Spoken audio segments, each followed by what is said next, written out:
And we are live. Good evening, everyone. I hope you're doing well, that you had a nice week and all that. Welcome back for a new stream. We're going back to the conference on the future of Europe.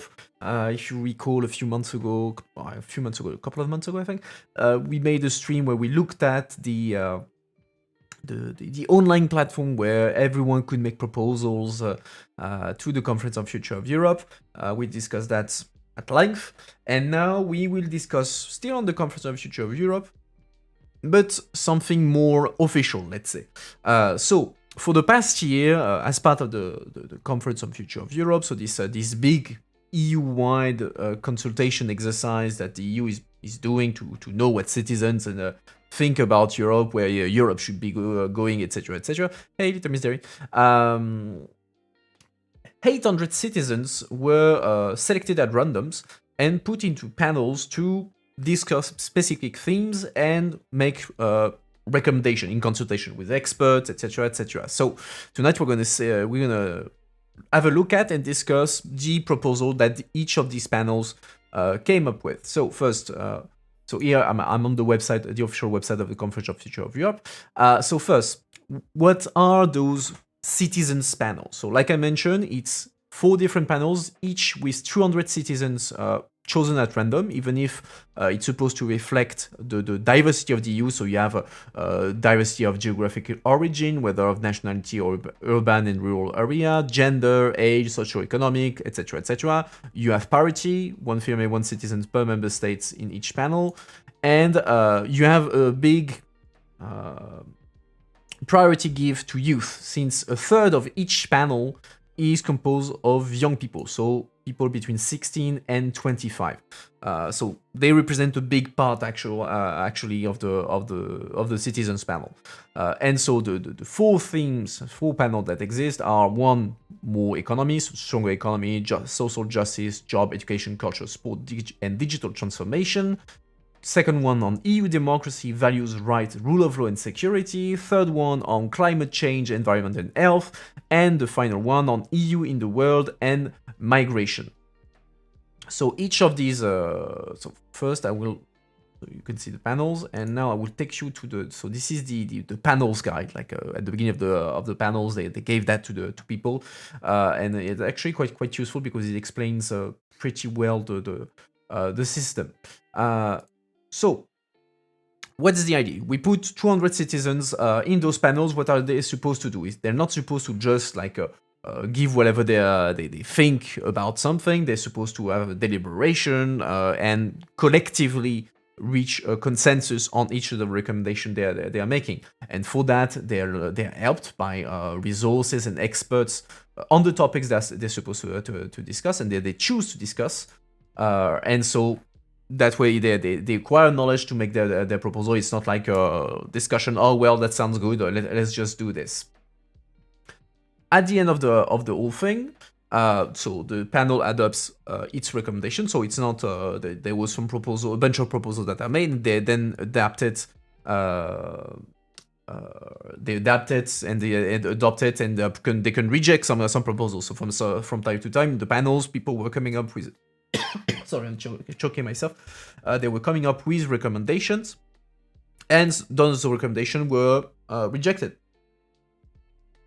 as part of the final process of adoption of the recommendation. And so in the end, so each panel adopted its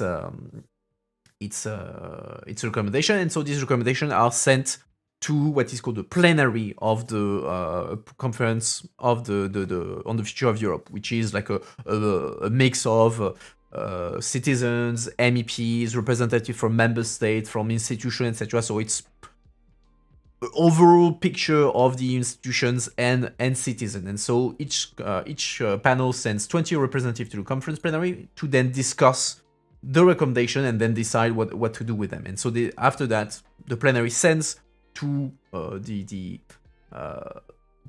executive board, so that's, let's say, the organ in the Conference of Future of Europe that oversees the entire process and ultimately decides, adopts the final conclusions of the Conference of Future of Europe. So it's composed of representative of the EU institutions, of member states, of citizens, etc. So they are the ones taking the decisions on the basis of the plenary, the decision, the conclusions of the plenary session.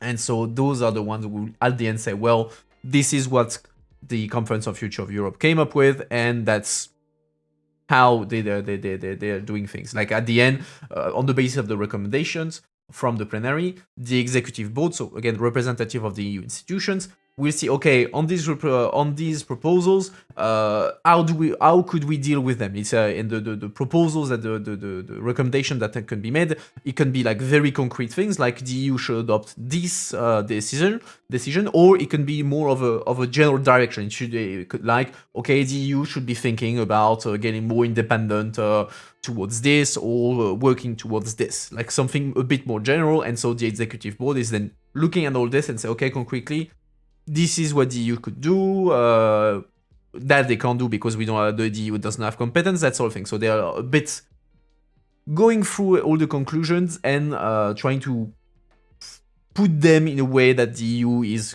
actually able to do something with it. And then the big question mark is, what will be the output? Can the Conference of Future of Europe can the institution actually translate the recommendation of the conference in concrete terms, or will it be just an empty exercise? So that's the big question mark, of course. And that's going to be for a bit later. But for now, what we can do is we're going to look at each panel. So so that's the calendar. So they have a final, let's say, plenary of all the citizens panel to like give feedbacks on the different decisions. But otherwise, the big final event is on the 9th of May of this year. So now every panel made its official recommendation, and now we're going to look at each of them, the documents, and comment them. So it might take a while.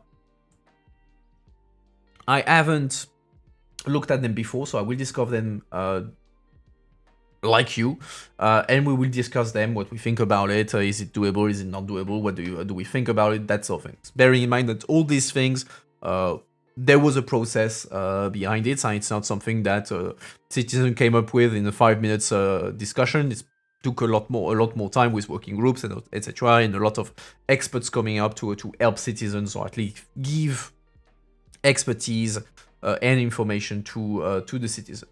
So let's start with the first one, the panel number 1, which is mostly about economy, digital, culture, that sort of thing. So what did they decide? So every, you can see, every panel has different priorities. So they have subgroups that deal with specific things. So first, it looks to be like mostly from the one working on jobs. First, labor market. So, recommend introduction of minimum wage. To ensure a similar quality of life across all member states, we acknowledge the existing effort in the EU directive. So that's the directive that is meant to try to standardize, let's say, like not create a minimum wage, but like try to create something of a standard for at EU level. But yeah, the minimum wage needs to secure a minimum net income to achieve an essential objective. Everyone in need should have more money to spend. That's eloquently put. Yeah, people should have more money. Okay. The minimum wage should take into consideration the following aspects. The EU should ensure the effective implementation, because currently not all member states apply worker protection adequately. Special attention should be put on monitoring and tracking improvements in the standard of living. And the minimum wage must factor in the purchasing power in different countries. A regular review cycle is necessary to adjust for the changing of cost of living, for instance, because of inflation.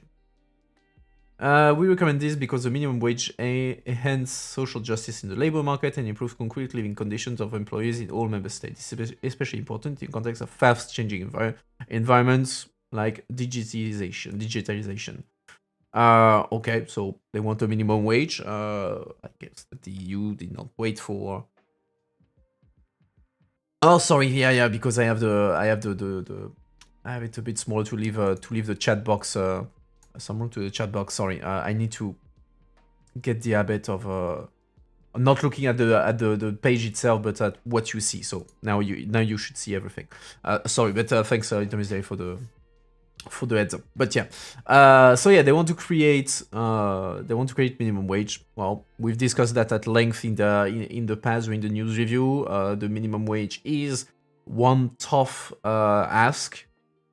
Because obviously the EU cannot define, like they can't say, the EU cannot say, well, the standard minimum wage will be €1,000 in all member states. The EU cannot do that for many different reasons. One of them being that, of course, the standard living varies from member state to member state. €1,000 in Bulgaria is not the same as €1,000 in Luxembourg, if we take the two extreme.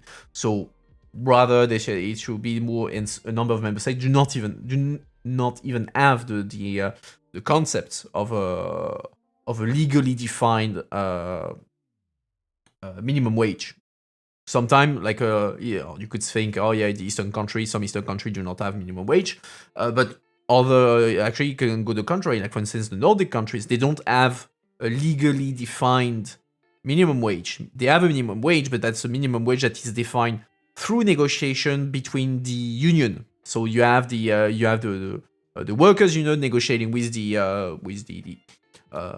employers' union, and so they come together and negotiate, and they come to an agreement on the minimum wage.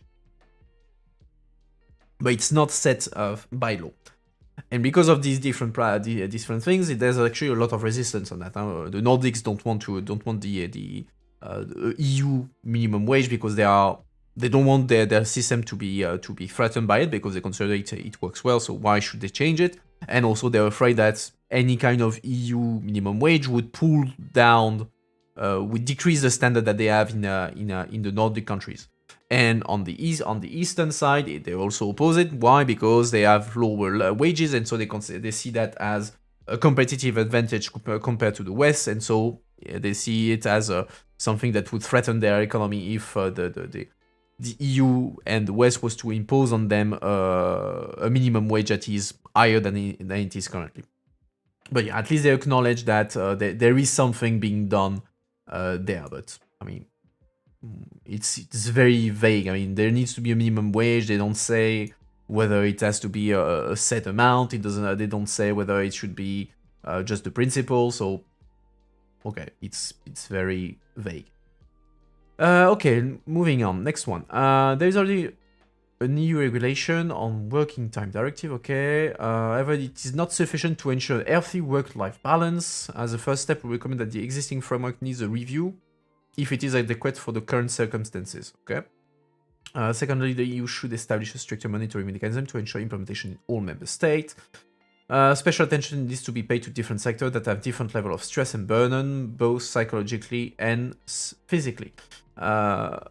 Yes, we recommend. Okay, at the same time, other sectors rely on more flexibility from their employees to adjust for specific corporate needs. I recommend this because of an improved work-life balance is important, because hence social cohesion, blah blah blah blah. Okay, positively affect individual well-being of employees. Okay, again, something very general. I don't know very well the working time directive. I know that it's pretty criticized, and it ended up in the Court of Justice on whether it applies to certain sectors. So in France, for instance, there's always like a big fuss about this directive does this directive applies to soldiers or to firemen, and then force them to have like to have a limit on the time that they can work, despite the fact that they work in a specific sector, that there can be emergencies, blah blah blah. But yeah, beyond that, fortunately, I don't know much about this. But again, it's pretty standard in terms of proposal. I mean, and it doesn't require a lot, because I mean, they recommend that existing framework needs the review. Well, it's already embedded in every legislation. There's always a review, and there are review clauses, so that the Commission looks at how the directive is implemented. Does it work? Does it not work? And then, depending on that assessment, they can decide to reopen the directive to fix it, or to delete it, or to leave it as it is for the time being. Actually, let me check quickly. EU's Worker Directive. I'm going to check the last time it was reviewed. Review. Working conditions. Okay. Let's see. Working condition. Okay, so don't care about that. Okay. EU Working Time Directive requires member states to guarantee the following rights to workers. Limit to weekly working hours, no more than 48 hours. Okay. Rest break. Okay. Minimum daily rest. Okay. Paid annual leave. Okay. Extra protection for night work. Okay. Derogations. Member state may derogate from those on maximum weekly working time, blah blah blah. Okay, it doesn't say which sector. Individual workers. Better implementation. Okay. This is why in 2017, Commission presented an interpretative communication and an implementation report on the Working Time Directive. So already some of the things that they asked was done to an extent. Interpretative communication is how can I explain it? It's the commission that is providing like a sort of guidelines to explain, okay, this we have a EU text with some let's say there is some obligations, and so as the commission we are sending to the member states some guidelines on how to interpret these concepts to ensure that all member states implement them in the same way so that there is no conflict, there is legal certainty. So like for instance, let's say that I don't know what they put in the interpretative communication, but let's say that they did something on derogations, that they could say, okay, the directive says that there are derogations for this and that, and so the interpretation of the commission is that the derogation should be interpreted as this and this. Again, they build that on case law, on the problems that arose from implementation, etc. But it's let's say it's another way for the commission to make a new pass at the text and help member state or encourage member state to implement it in a specific way to ensure that the law is applied the same way in France, in Germany, in Poland, and all that. And so that in the end, well, there is legal certainty for everyone, including, in this case, it's on workers, including for workers across the EU. Legal guidance, okay, documents, implementation report from 2017. So that's rather, I mean, reasons, that's 5 years now. So I guess that they could do a new one. Maybe they are planning to do another review, but well, okay. Moving on. Okay, so that's proposition 2. Proposition 3. Recommend the harmonization of the level of all different education programs in the EU with acceptance of national content. Accordingly, we recommend that the professional degrees are validated and mutually recognized in all EU member states. We recommend this because we want to facilitate European labor mobility and reduce administrative burden. Well, I don't know if it's what they mean by professional degrees, because I mean, degrees are recognized across member states, except in some sector. In some sector, you do have like specific, like for instance, in when it comes to medicine, vocational. Yeah, maybe that's that, James Derry. Like I know, for instance, that when it comes to medical education, you have different requirements in different member states, and so not everything is recognized. Especially if you're talking about private schools, that sort of thing, they may not be recognized in different member states. So harmonization of level of all different education programs. I mean, with acceptance of the national content. I mean, that's how.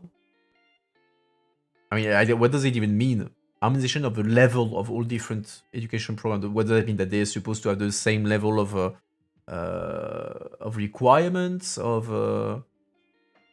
But if you harmonize the level of requirements, then the acceptance of national content, yeah, but it's, and education is a deeply national competence. Member states don't like when the EU or anyone mess with the content of education. like for literally decades, there's been a working group trying to work on working on the common history manual for the EU. So a common history book across the EU. They never came up with anything. So member state, I don't see them be very keen on that. And harmonization of how many years in primary and secondary schools? Maybe I genuinely don't know. Because I mean, to harmonize that, what's the if it works? I mean, if there is a problem, okay, fine, but is there a problem? Like when it comes to labor mobility, I can see the issue when it comes to the recognition of degrees, but in terms of duration, I don't think so. But well, it's pretty imprecise. Okay. Anyway, moving on. Recommend that the high school from 12 years old should have an insight into the future labor market by giving them the opportunity to have several high-quality observatory visits in profit and non-for-profit organizations. Okay. Propose to encourage companies to accept observing students by granting them subsidies. Okay. In remote areas where there is less opportunity, local schools, government organizations, companies must work closely together to realize that these observatory visits are also effective. So it's like a form of internship. I don't know about your respective country. In France, we do have something like that. Like maybe when we are 15, something like that. We're supposed to spend 1 week in a work environment, like a company, an administration, or whatever. And so usually many people go to the company of their parents, or to the job of their parents to have a look for a week at what the working world looks like. It's not mandatory in France. I remember having to do it. It's up to the school. Okay, I didn't know that. I thought it was mandatory. Okay, well, I mean, from what I recall, I mean, I did mine in a video game company. True story. For 1 week, I was. I tested games for 1 week. It was pretty cool. But yeah, I mean, then granting them subsidies. Okay. For at the beginning, I understood that granting subsidies to the student. I was like, but we're gonna pay 12-year-olds to go for 1 week in the observatory, but no, we go subsidies to the companies. Okay, I understand. Okay, well, not much to recommend, not much to comment on this. It's pretty straightforward. Why not? Just looking at the explanation, different possibilities in the labor market. Okay, better choice of their studies.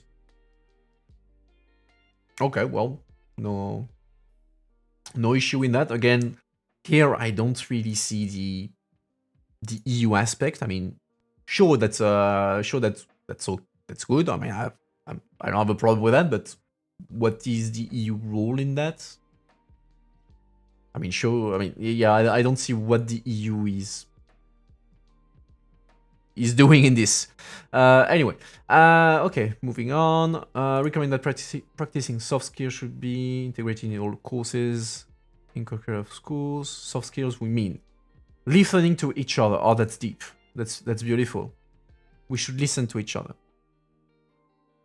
Would you give the subsidies to the companies then? Maybe. I mean, that could be. That could be something like that. You're right. Maybe that the EU could be like as part of some of the funds that they have for regional funds or something. They could say, okay, part of it can go to or as part of Erasmus. And yeah, you're right. That could be through the subsidies. Benchmark with member states, yeah, but like the benchmarking is like very, very high level. But yeah, maybe some funds. I mean, maybe. Then you have to find the money to pay for that. So that's another story. But yeah, maybe some monies could be thrown into the mix, or otherwise, like there is saying, it can be like very like benchmark observations, that sort of thing. So nothing very concrete, more or less more like to give like, okay, this is the state of play, this is the kind of practice that exists, and like good practices. that sort of thing, maybe. Well, but yeah, let's go back to this proposal. So people should learn to listen to each other. Wow, that's deep.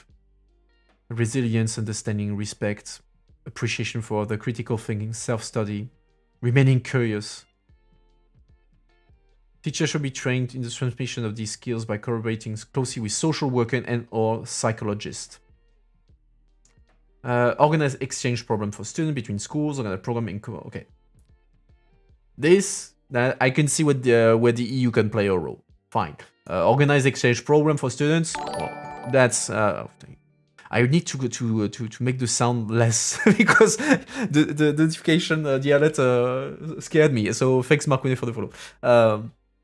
I really need to change them every time I get started about it. But yeah, so we thanks again, but I got scared. I got scared again. No, that's not on you. That's on me. That's on me. What was I saying? Yeah, exchange program. So we have Erasmus, of course. That exists. That has been extended for the 2020 from 2021 onwards. So okay, that exists.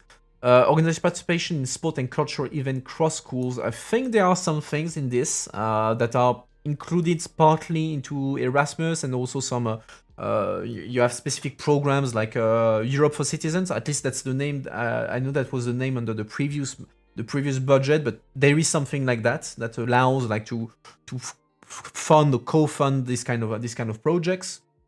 But yeah, I love the presentation. Like we should listen to each other. That's beautiful. That's beautiful. I can imagine like the EU, the Commission, make a communication to member states. So how do teachers teach to listen to each other? I will tell you, European Commission, how to teach that. That would be absolutely funny.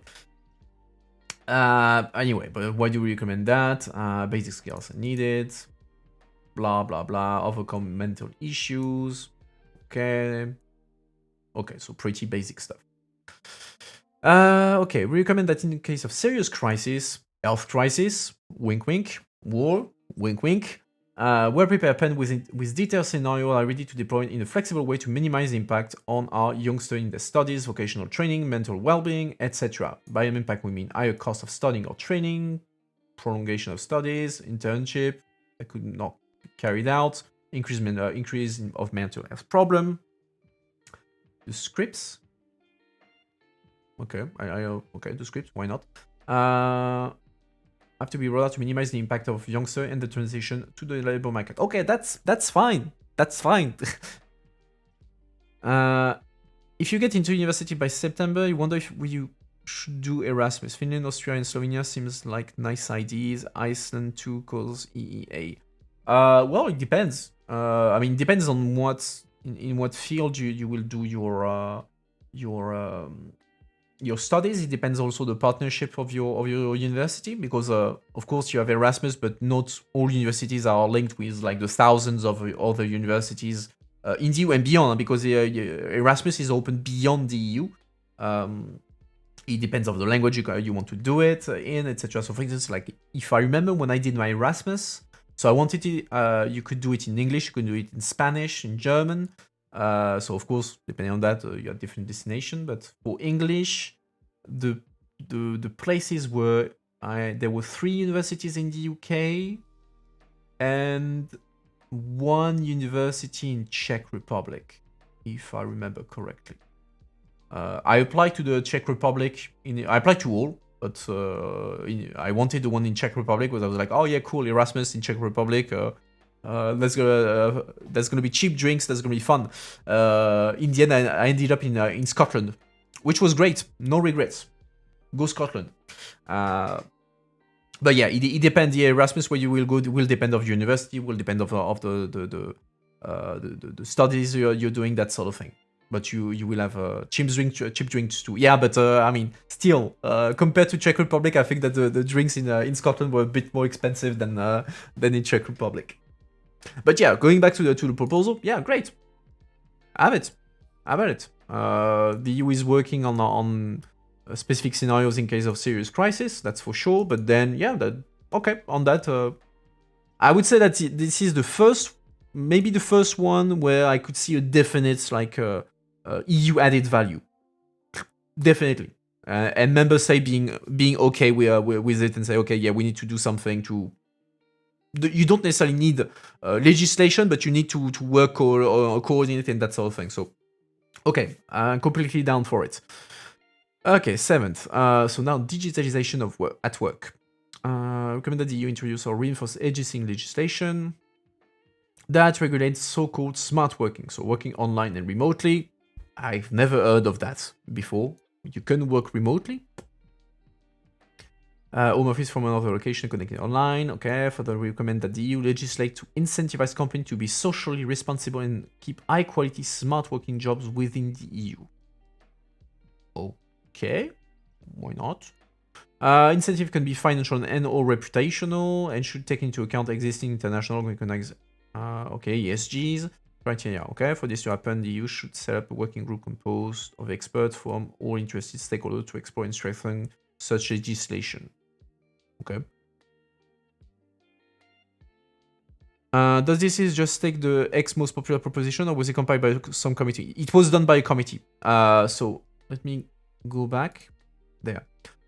So we're talking about proposal from the Conference on Future of Europe.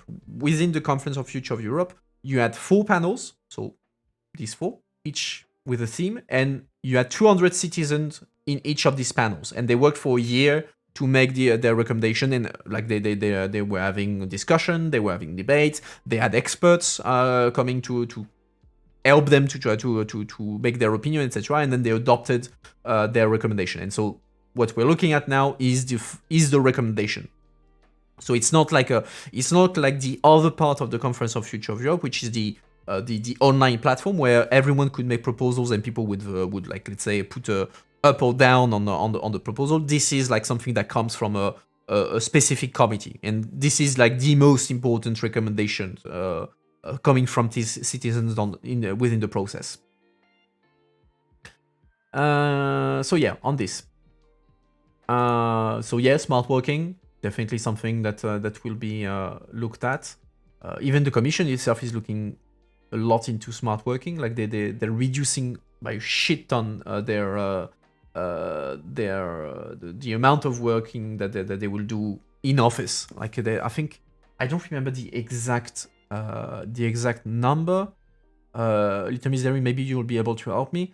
I think that they're almost like getting rid of a third of the offices that they have in Brussels to have more smart working. So basically, the people in the European Commission will have to be in the office, let's say 2 or 3 days per week, and the rest of the time they will be doing smart working, and so that they use that to reduce the amount of offices that they need in the Commission. But yeah, given the crisis, the COVID crisis, yeah, definitely smart working is something that will be worked at. Something like that, between 30-40%, yeah. Okay. But yeah, does it require EU legislation? I don't know. Because incentives, I mean, incentivizing companies to be socially responsible, I mean, how do you do that? You can give them funds, you can give them stuff. Let's try to keep the people that move to Bali to do IT stuff on the beach in the EU. I think that's foolish hope.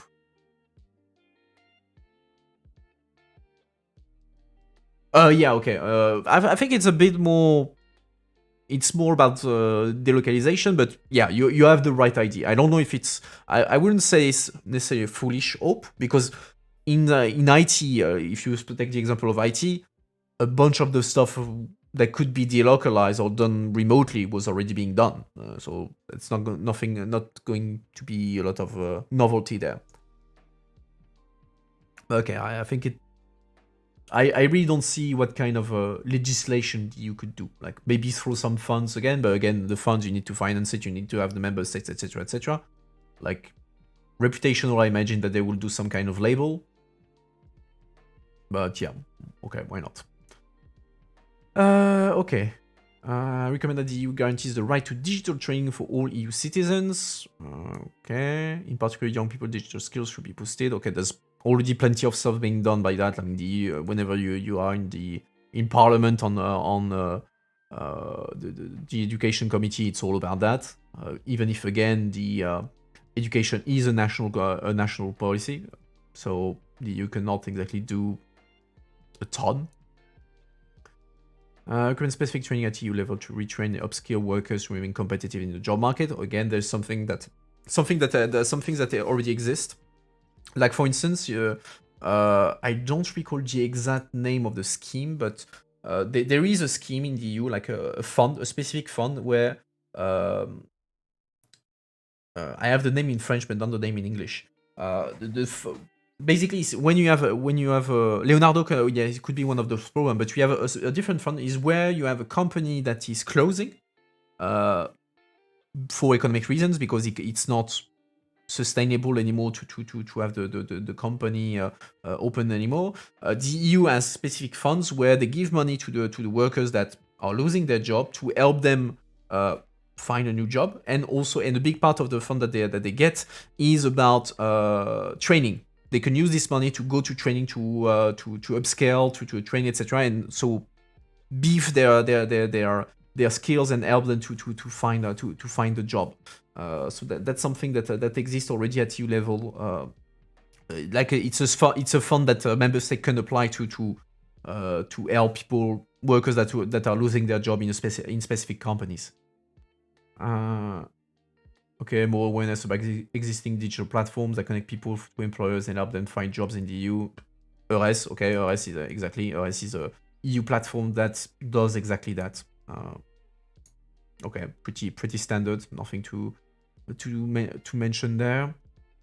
Recommend that the EU creates opportunities for different entities, university, corporation, research institute, to invest in research and innovation, aiming to develop new material to more sustainable biodiverse alternative, blah, blah, blah. Okay, innovative use of existing materials, recycling state-of-the-art technique, which have the smallest environmental footprint. Okay, recommend that this to be an ongoing long-term commitment from the EU, at least until 2050.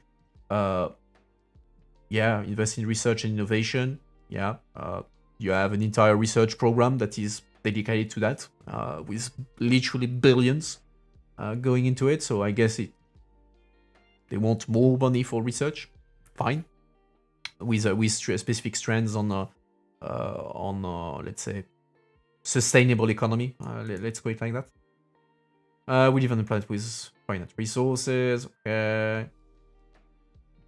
Blah blah blah. Produce innovative results that can be applied to routine implemented across various fields and countries. Okay, so research. Okay, that's already ongoing. Yeah. I mean, that's for me. That's the research programs of the EU. That's Horizon. Yeah, exactly. I think it's the Horizon program plus the various circular economy proposal. But the circular economy is like something for actual legislation applying to the economy. Here they're talking about research and innovation. So. But you're right. For me, that's something that already exists. It's already in the pipeline. So I would call it an easy win for member states in the EU and say, yeah, we will continue doing what we're doing already. All right. Recommend that the EU makes long-term ongoing commitment to largely increase the share of sustainable source energy.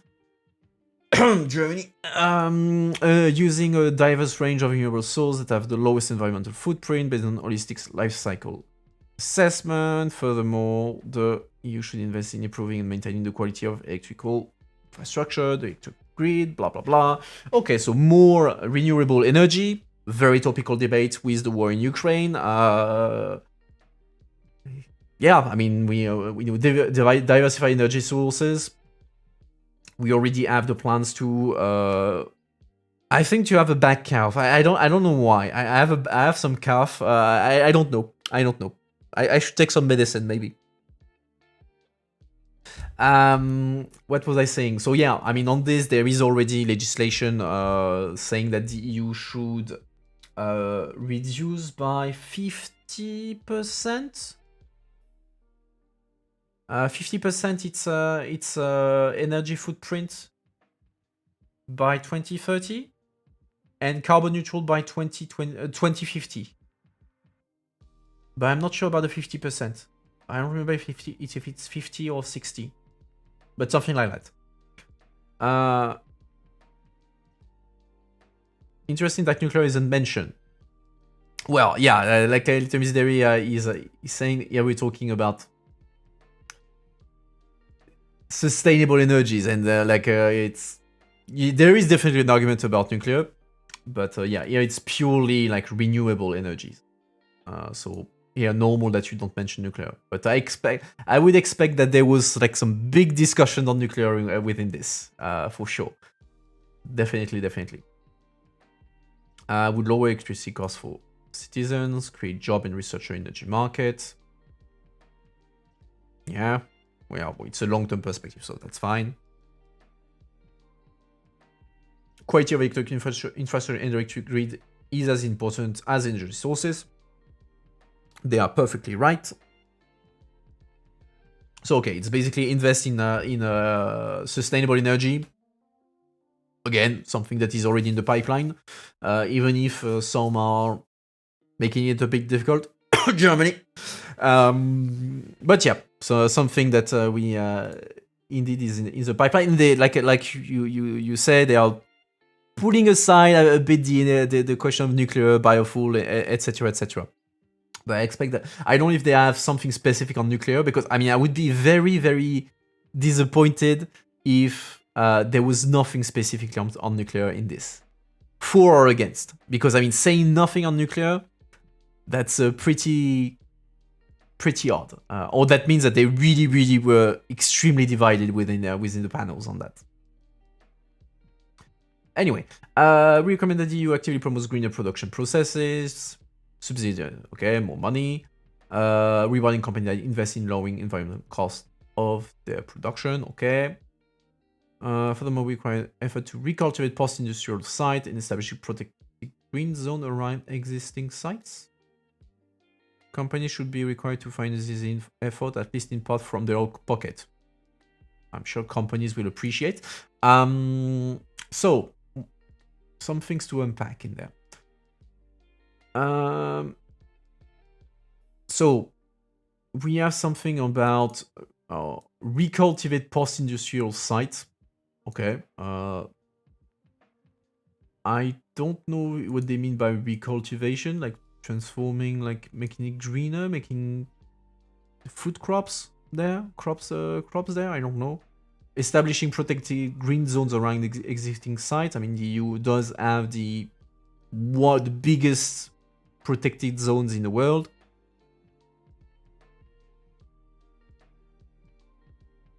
12 years can do it internship, clean up the industrial site, and business use the subsidy to pay their part. Solved.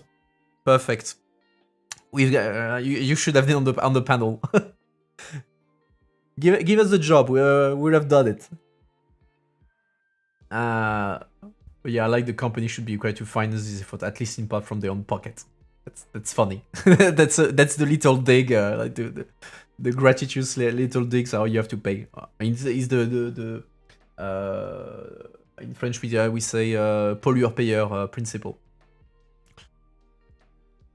Okay, let's move on, because I mean, it's already 9:15. We haven't finished. We're basically a third into the first panel, so I will go faster. Otherwise, we'll be there until 1 o'clock in the morning. Okay, plastic container abandoned in generalized reusable one. Okay, that's something that is already encouraged.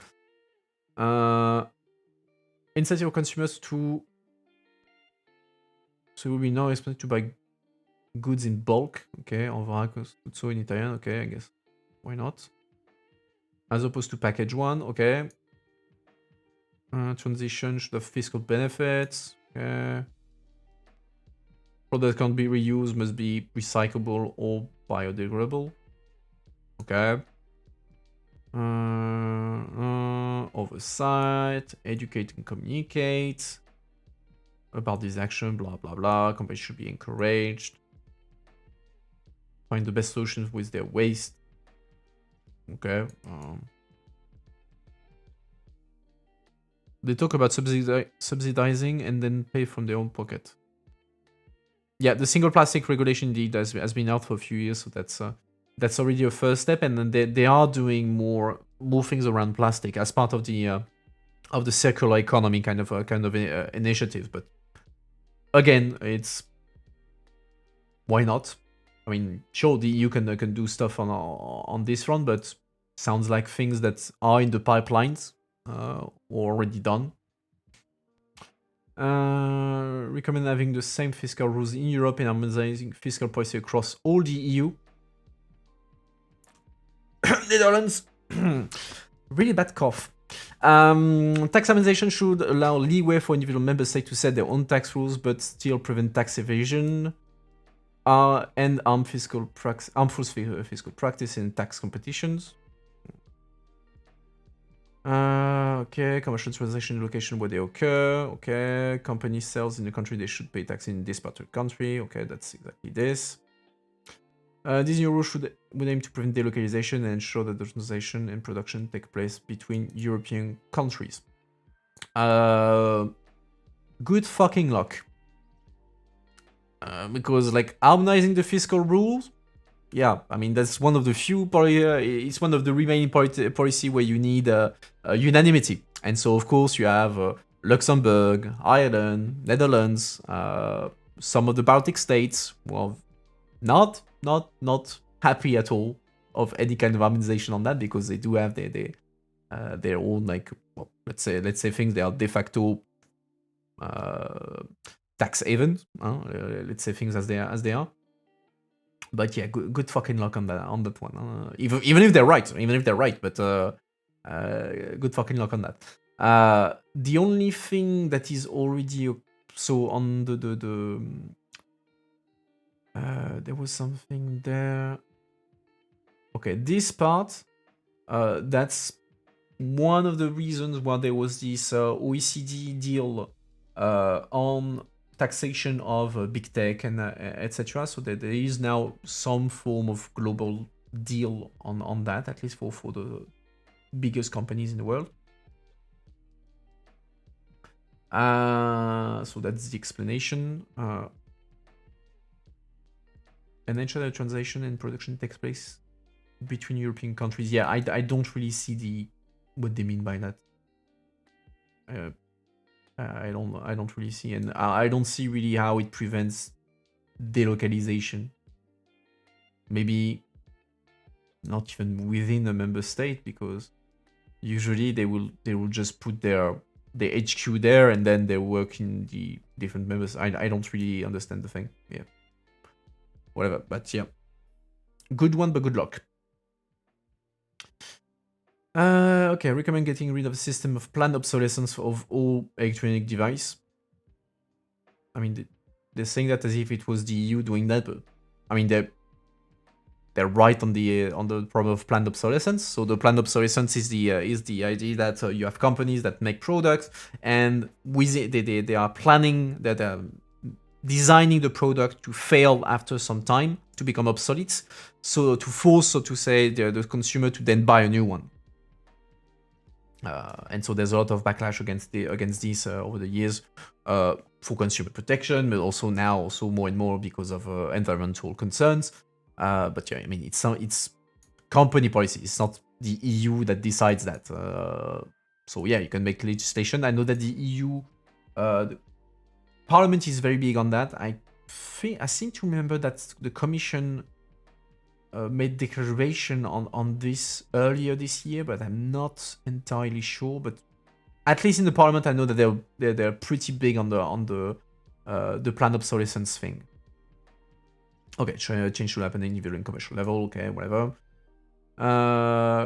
Through regulation, should be compulsory for companies that guarantee the right to repair. So again, that's something including upgrades and software updates, and to recycle all devices in the long term. It is also recommended that every company should use standardized connectors. Standardized connector?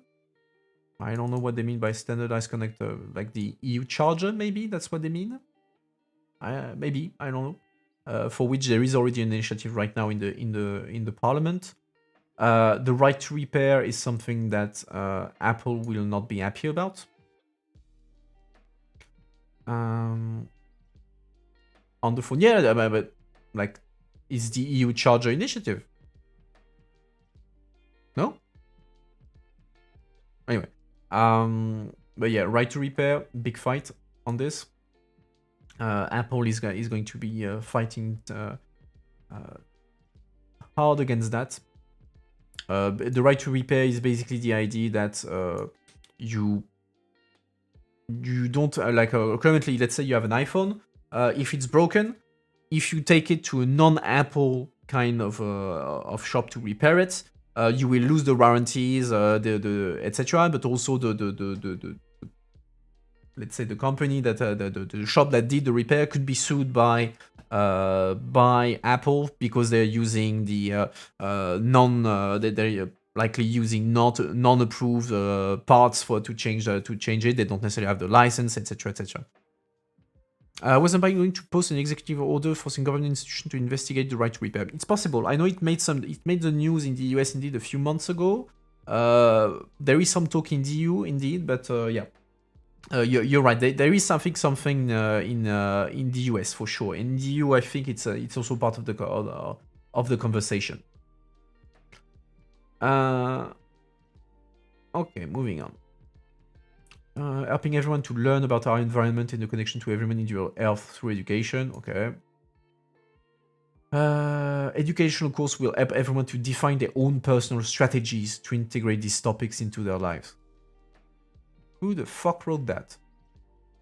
Like some consultant company? Because like that sounds very corporate in terms of language. Yeah, it means everything and nothing. That's beautiful. Education should start at school with specific subjects addressing all education issues. Educated throughout our entire life. Okay. Yeah, okay, we should educate ourselves about the environment. Cool. Okay, but there's literally nothing. Language is very strange. Yeah, I agree. It's like sometimes you can see that it's citizens that wrote that, because it's a bit like fuzzy on the terms, etc. But like this is. It's others, like, I don't know who wrote that. It's super weird. It's really weird. But yeah, I mean, it's very much like prices needs to be fair for the producer and the consumers. I mean, if that's all the proposals they're doing, I mean, they're not really challenging the EU, because the EU will say, yeah, okay, that's cool. Good job, you. What's fair, yeah. I mean, it's a lot of wishful thinking. People should be nice. That's important, that people are nice to each other. The EU should make a regulation to make sure that people are nice to each other. Anyway, agriculture. Oh, little Miss Derrick, keep your calm. Recommend the implementation of a common European easy-to-understand labeling system for consumption and nutrition products. Okay, information wouldn't contain allergen, country of origin, transparency about ongoing processes, digital of products, information through standardized European app, which would allow for more user-friendly access and provide additional information on products and production chains. Also need for truly independent body that regulates food standard across the EU, that has legislative power so as to be... What the fuck?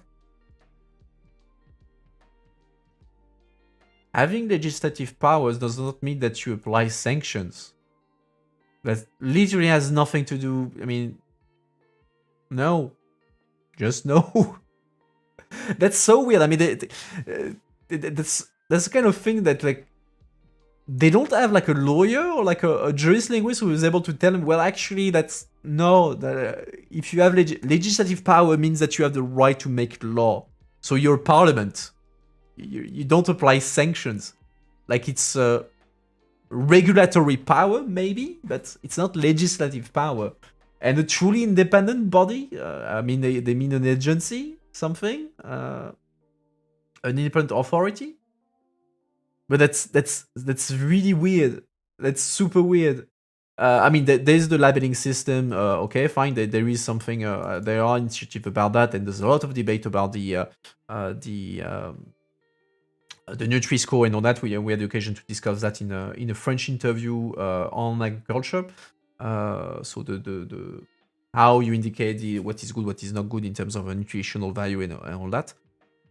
Isn't labeling already standardized quite much? Indeed, there is already quite a bit of standardization, because like it's EU law that says, okay, all stuff needs to tell you, okay, what is the content of it, what are the components, etc., the allergens, that sort of thing. So there is already, to an extent, a labeling system, EU level, let's say, labeling system, or at least regulated EU labeling system. Here, I think they want to go further than that, or they want like a color code, like saying, okay, this is good, this is bad, which is a bit the idea of the Nutri-Score. Exactly, so the nutrition labeling, like there is saying. They're considered that EFSA is not independent. EFSA is the EU agency that is doing is working on food standards, indeed. And the NGOs are not happy about the level of independence about it. Okay.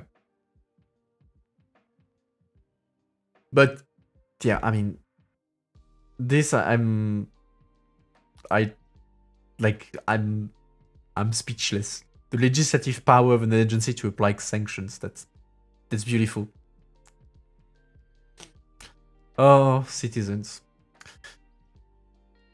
Like, that's so weird, because like, if that's, I mean, I'm mocking and all that, but there is an issue there in terms of the organization of the conference itself. If they don't even have like a jurist link, I mean, they have experts that were supposed to help them on the substance of it. If they don't have like jurist linguists, people who know how to write text that makes sense, I mean, people from institutions will read this and they will just say, yeah, whatever. Because it's just ridiculous. And you look at that, you're like, they will not be taken seriously, even if like there can be good ideas behind it. Like, it's like, get out of there. That's super weird. Anyway, recommend infrastructure to be a state asset. What? To prevent the rise of telecommunication and internet service monopolies? Or if they become state assets, by definition, they become monopolies. Well, yeah, they're public monopolies, but by definition, they become monopolies. Okay, it should be a right to have access to an internet. It should be a priority to bring internet connection to white zone, dead zones. Okay, yeah, there are indeed initiatives at EU level to increase the coverage of internet in the EU. Children and families are priority, and when it comes to access to internet and hardware, okay, fine. Education, fine. Especially in time of pandemic, fine. Remote working, again. Office spaces for, I mean, what is the EU going to do about that? Like, they're not going to say, oh, member state, you need to have office spaces for companies. Doesn't make sense. Equitable manner, but yeah, like, infrastructure to be a state asset to prevent the rise of monopolies. That's, I mean, I don't know if it's just me, but it sounds like a bit as an oxymoron. But anyway, what the? Yeah. Recommend local insects to be respected. What the fuck? And protect against it. I mean, okay, yeah, there is a real issue about invasive species. Yeah, for sure. But like, local, again, that's the kind of thing that doesn't. Why? Just why are you writing things like that? Proper incentive to advocate for new construction development to have obligatory green spaces. Okay, introduction of biodiversity as a mandatory subject in school. What the fuck? Important to highlight awareness for biodiversity through the use of media campaign. Okay. Recommend the establishment of binding national targets across the EU member states for reforestation of native trees and local flora. Okay, that's fine. I think that's maybe not binding targets, but there are things about. I would expect, like in the LIFE program, so existing EU program specifically about biodiversity. But yeah, why suddenly insects? I mean, Invasive species, definitely. Definitely. And they, I mean, for a bunch of invasive species, it concerns insects. Okay, that makes sense. But why? Nothing about birds, indeed. Or even plants. I mean, you have some plants that are local, and that could be threatened by new varieties that are coming up. But yeah, it's weird. It's so fucking weird the way they write things.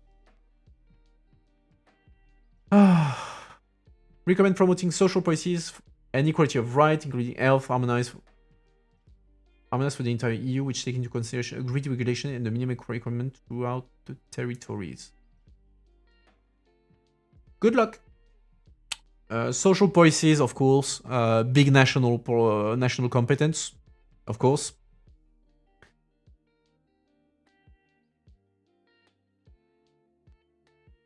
No, they won't mention plants. Plants means pesticide, means loss of insects. Yeah, I don't know. I don't know about that. But yeah, again, promoting social policies and equality of rights means everything and nothing. You know what I should have done? I should have prepared like a table somewhere and try to count like the thing that can be concretely done and the things that are just blah blah. Yeah, the bee thing. That's why I was thinking as well. Are they talking about bees? But the problem with bees is not necessarily like the invasive species. The problem with bees is about pesticide. It's about I don't think it's only a matter of invasive species. There are some, and I know there are initiatives like to protect like local kind of bees. Like I remember when I was in Parliament, we had like petitions coming to the Parliament about local like specific species, local species of bees that need to be protected. That's fine, but then write bees, because I mean, politically speaking, there is definitely political momentum around bees, because the bees are essential. Like that's essential for everything. But that's so weird. Maybe there's a point about pesticide below, so they couldn't mention it twice. Yeah, but beyond that, I don't know. But yeah, I thought as well about the bee thing. But it's weird. I don't exactly see how it would fit in that previous point. But well. So yeah, social security. Yeah, that's very nice to promote social policies. Doesn't mean anything concretely. I mean, again, I'm dunking. I should not be dunking. People have been working on that, and as part of the conference, they can also just give direction. They can give direction. So they don't have to be always like super concrete in terms of a proposal. So that's I should be fair. Recommend promoting research in social matters and health in the EU. Following priority lines are considered to be of public interest and agreed on by member states. Okay. Research. Again, research policy. Cooperation across field of expertise across countries, center of excellence. Again, research policy. It exists.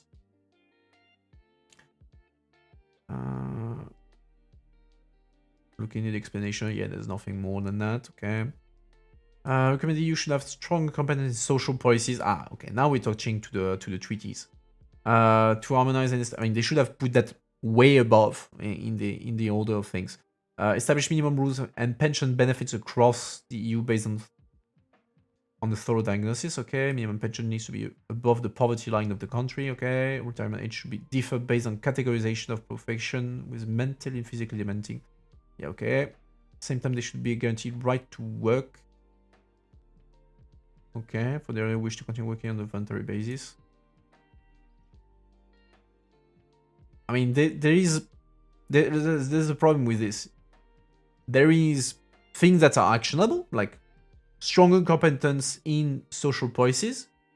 Okay, that's something that can be done. I mean, can be done or not, but at least it talks about a specific one, which is the competence in the treaties that the EU has when it comes to social policies, which is not a lot. The EU does not have a big competence in social policies. And then they go, okay, you should basically make the EU-wide pension schemes and retirement systems, which is like going way further than the first point. So that's weird. But okay, why not? I mean, that's all it's all links down to the treaty competence, the EU competence in social policies. Okay. But I doubt the state will be very, very happy. Going back to the question of insects, this is only panel 1. I don't understand the link on the theme of panel 1 with the point of insects. It was the point, it's the category on agriculture. And if we go back to panel number 1, I put that under economy. But you're right, there is something about climate change and environment. You're right. Because it sounds more like an environment kind of thing than an economy thing. It's as if like the panels didn't talk to each other. Okay, I skipped one. But you're right. I'd be curious to see if the panel on environment will also talk about the same issue. That'd be interesting. Okay, recommend to set good measures to encourage increase in the birth rate, as well as to ensure appropriate childcare. Okay, measures include among other affordable and accessible childcare, housing, stable work, supporting motherhood, specifically supporting protection of work for young people and parents, supporting mothers and fathers with access to knowledge at the return of work. Okay, so we're going into demographics. Again, I don't see the EU competence there, even what the EU could do. I mean, no, the EU can do some stuff. They can do some stuff. There is already some legislation on parental leave, that sort of thing. So you can do something. You can do some things. But on the birth rates, I mean, it's again we're touching to things that member states will want to protect pretty hard.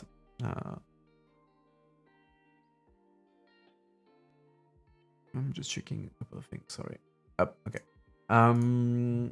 Recommend to guarantee social and health care for the elderly at homes, as well as in nursing home. In addition, there is a need for improved support for those who take care of elderly. So you don't have only the relatives who take care of elderly, you actually have people whose job it is to take care of elderly people. That's a bit odd.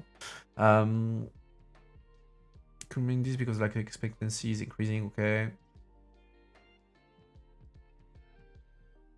Okay. Still, I don't understand why you reduce the people who take care of elderly only to relatives, but okay. Ooh. Oh, we're going into salty things now. Recommend the EU should support palliative care and assisted death. So euthanasia following a concrete set of rules and regulations. EU level euthanasia? Wow, that's a hard one. That will make a fun conversation between member states. Yeah, that would make some funny conversations. Definitely. Okay, subscreen equal rights. Targeted access to decent social housing. Okay. Financial support should be shared among private funders. Landlord housing beneficiaries. Member state government at central and local level in the European Union. By state construction, repairing, and blah blah blah. Okay, lots of blah blah. Let's say I don't suppose assisted suicide. We shouldn't just let people die like that. I don't see euthanasia going popular, for instance, in Poland or Hungary. I mean, don't need to go to Poland and Hungary. Even in France, that would be a super hot debate. In the EU, which country legalized euthanasia? I know that Belgium did. But beyond that, let's actually check. Euthanasia policy Europe. Belgium, Luxembourg, Netherlands. Wow. I expect that this is in the world. Isn't Switzerland also a country where they allow? Okay, Spain here is saying. BC. Don't consent. Get away. So that's from 2021.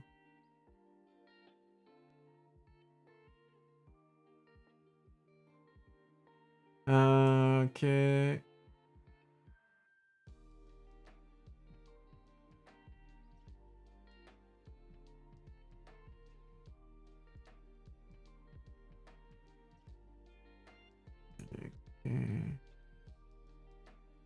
Okay, so maybe Spain, but yeah, not that many countries.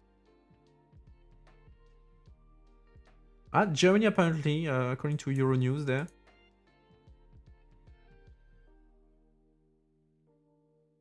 It's not. Okay, but this is from 2020. So Netherlands, euthanasia. Okay, I'm blowing the map. So Germany, okay. Switzerland, okay. Netherlands and Belgium.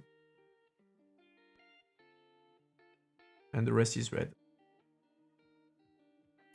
But yeah, I mean, you don't need to go to Poland or Hungary to have it very controversial. Definitely.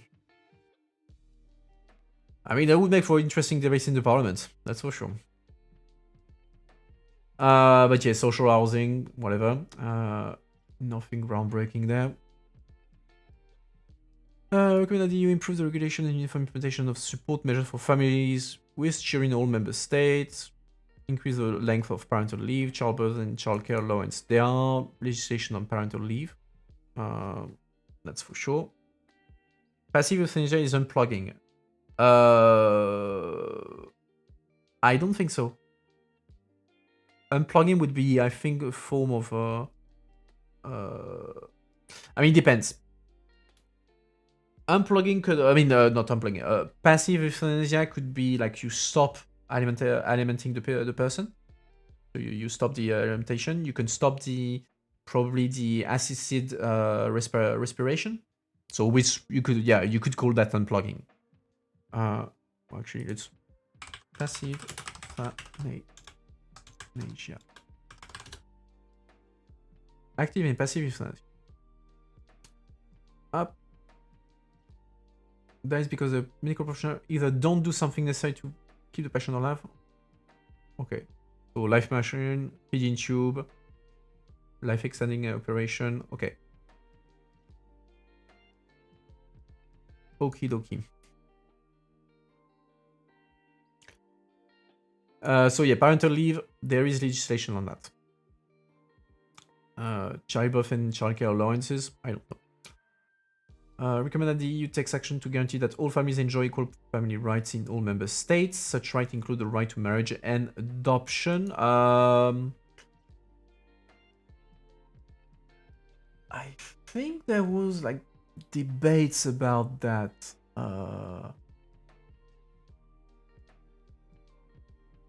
At least about the recognition. I mean, there is something about the recognition of family. Like I remember that there was a debate about that, like related to gay marriage. Like, what do you do with someone? You're in a country where you don't the state doesn't recognize gay marriage. The couple goes, let's say in Belgium, where gay marriage is authorized, legal. They marry there and come back to their home country. Does the native member state recognize the status of the family, the fact that they are married? And I think they are supposed to recognize that. And that must be under the as part of the Charter on Fundamental Rights, because there's a right to have family and that kind of stuff.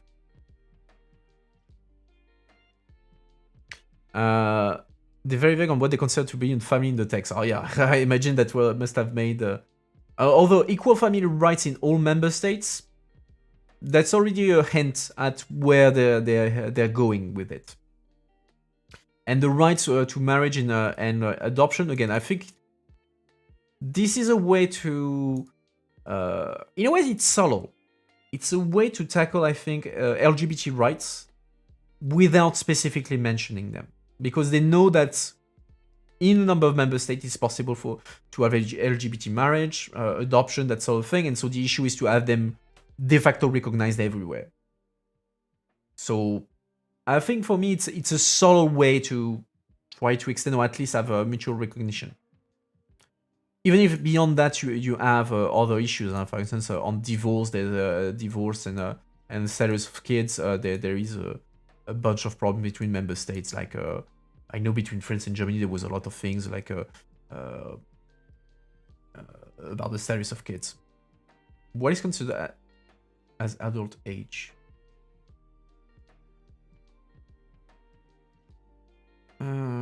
Also enjoy family rights regardless of their gender, adult age, ethnicity,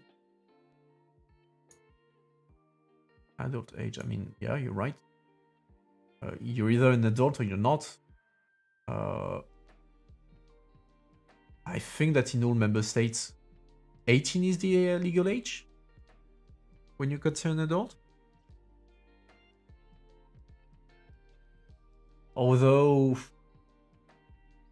depends, because you're like what about emancipation? Like someone who is younger than 18 who gets legally emancipated, is he or she considered adult? I don't know. Are they including teen pregnancies?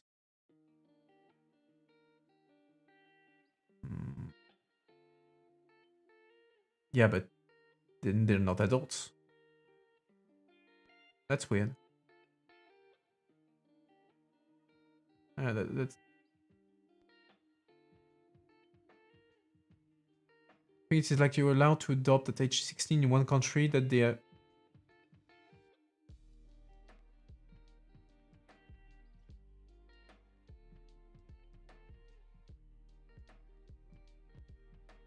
Yeah, I see what you mean. Maybe, but that's weird. But why would you? I mean, is there a member state where adoption is legal? Someone can adopt at 16. That sounds a bit. Sounds weird. But yeah, it's adult age. You're right. That's kind of weird. Just an example. No, but you have the right idea. You have the right idea. Just the adult age is kind of weird. If they have put age, I would have said okay, but adult age, it's kind of weird. Anyway, let's go to sports. Recommend that the 2025 EU gender equality strategy is strongly prioritizing centers as an urgent matter. Okay. Defining indicators, attitude, salary gaps, employment leadership, management strategy, blah blah blah blah blah blah. Okay, that's super specific. I don't know this, so can't comment much.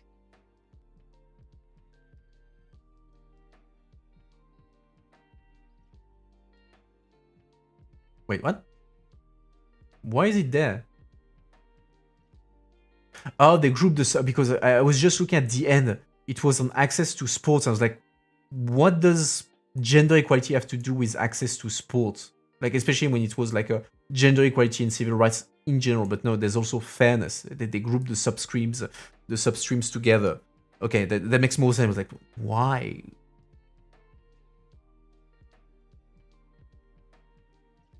Maybe they said age, they would promote child mother. I don't know. Maybe, but I don't know. That's just weird formulation. So yeah, gender equality. No problem whatsoever with this. Recommend that the EU promotes and raise awareness of sport, physical activity. Okay. There is already action being done on that. There is the EU Week of Sport where they just like do exactly that. Just promote sports. So again, something that already exists. What is already implemented in Germany?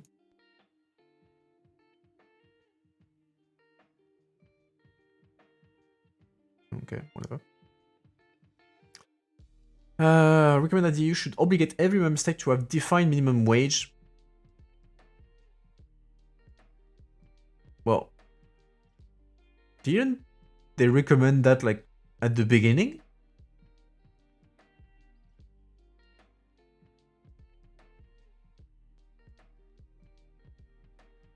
Again, formulation that is... Yeah, I think it was at the beginning, like, so it's 30. It was like one of the very first, no? Introduction of a minimum wage.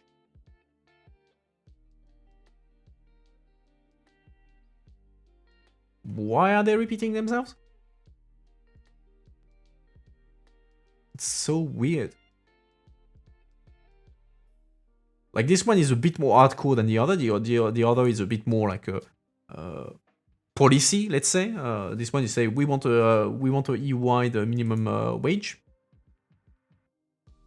But yeah, that's weird. That's weird.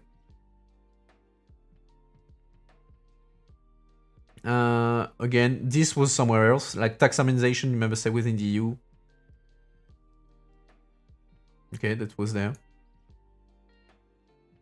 No, I don't think so. It because we're in the section about fairness. They mix together fairness and access to sport. So I think it relates to fairness.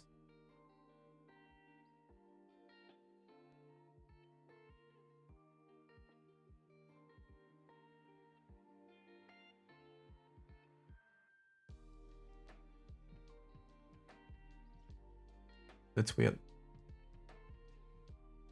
Like,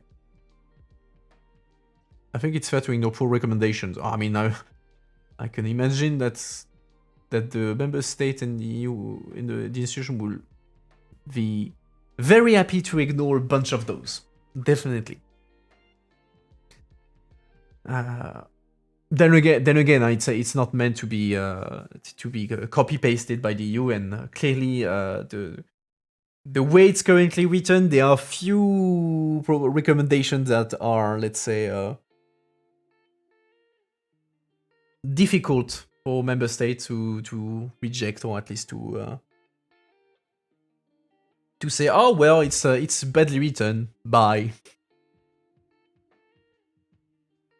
Yeah. Unfortunately, I think you're right, Intermediary. I think that they will only use those that are already in the pipeline or something like that. They will not make...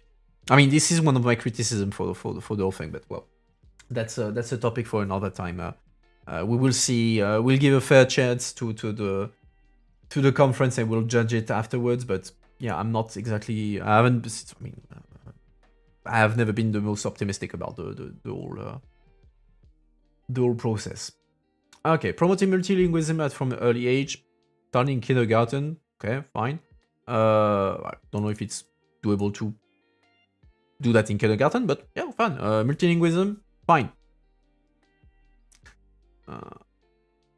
From elementary school onward, it should be mandatory that should reach C1 level in the second active. Wow, that's ambitious.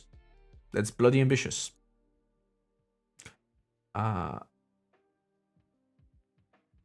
Let's see what because they developed a bit.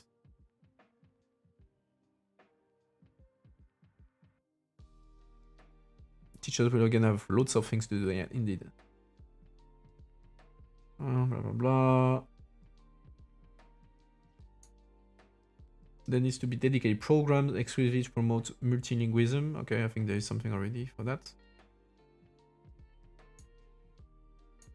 Okay, whatever. Why not? I mean, at this it's not insane.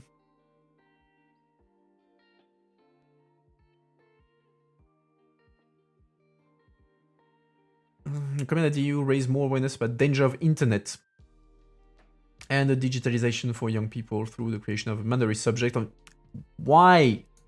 Why do you want to make everything a mandatory subject in elementary school?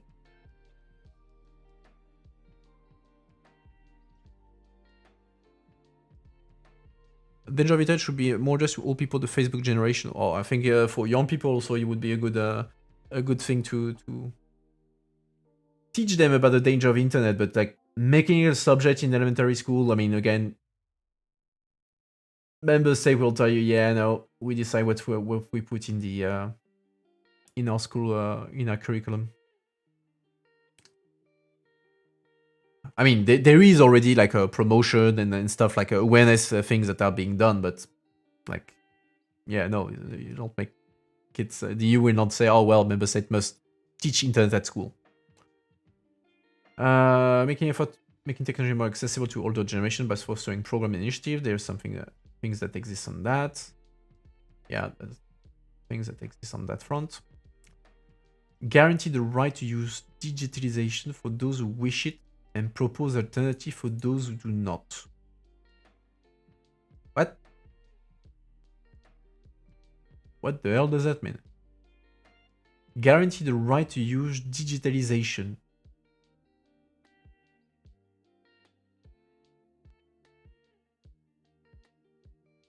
Let's see.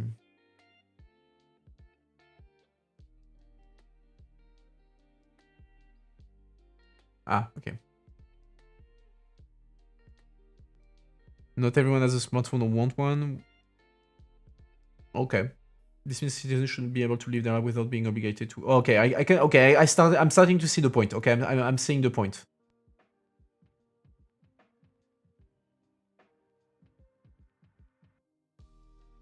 I'm starting to see the point indeed.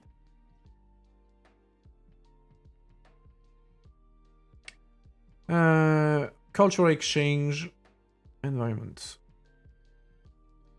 Okay, it's almost 10. I'll try to go fast because we haven't finished anything.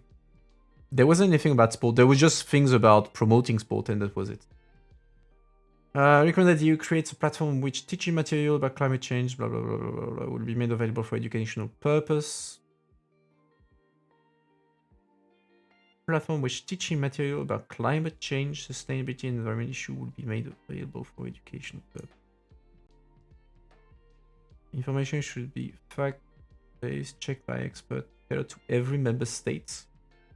So they want to make a textbook, a school book. There's already a school book. Should include lessons for multiple target group, for example. That's, I mean, it becomes absurd. Like you want information, but then okay, you need to have information, and then you need to have this information tailored for each subcategory. So you need to make all the work and then multiply it by for each target groups. That's just insane. Must be available to all member states, should be easily accessible. A plan for promotion.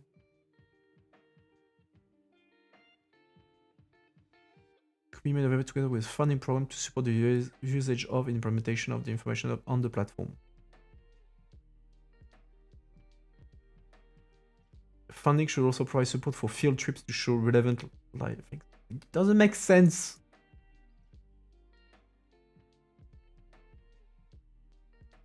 That's so weird.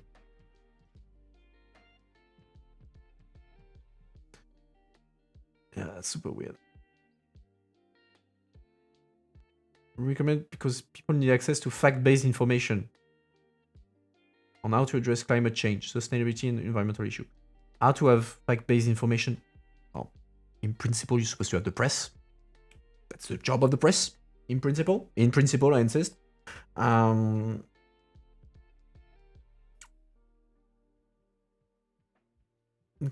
Topics are complex and misinformation is widespread. I agree on that. We need a source that is trustworthy, and the EU has credibility and resources to provide this. Do we need to tell them the size of the EU budget? Because the resources, I mean, credibility, why not? But the resources?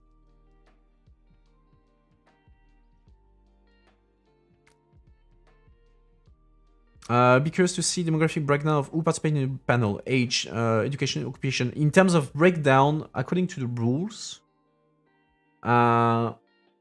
supposed to reflect the EU diversity, geographic origin, nationality, urban, rural, gender, blah, blah, blah, blah, blah. So it's supposed to have balance in there, but you have a third of each panel that is composed of young people. So 16 to 25. So you can see that in a lot of the recommendation, you can see the influence of the, let's say, younger generation.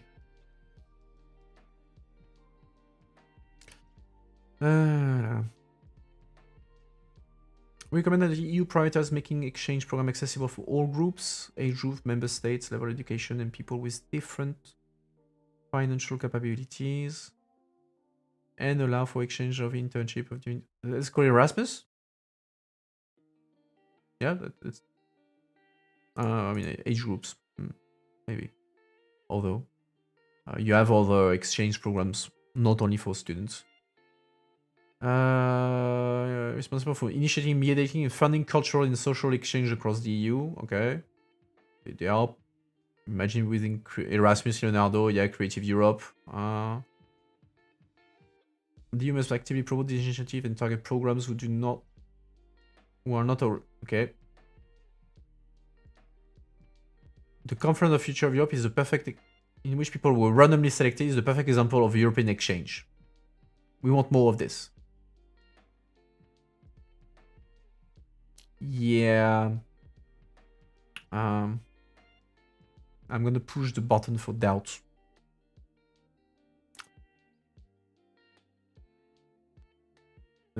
That's weird. I don't know if it's because like I'm too I mean, I've been in institutions, so I'm already like in a policy kind of mood. So I know that it's supposed to be like a recommendations, like citizens. You can't expect citizens to come up like with legal text, that sort of thing. But still, that's like it comes like when I read that, it comes a bit. He gives a weird impression. Like on the one hand, you have the impression that he's literally proposals that came from town hall, like people having a discussion in their local town and say, oh well, we the EU should do that, the EU should do this, and so the minutes say the participant to the town hall meeting want this, and that's fine. I mean that's a consultation. And on the other end, there's supposed to be a panel that worked on this for 1 year with experts and all that, and I mean, you could expect a bit of a higher level in terms of the level of the proposals. And it's kind of weird.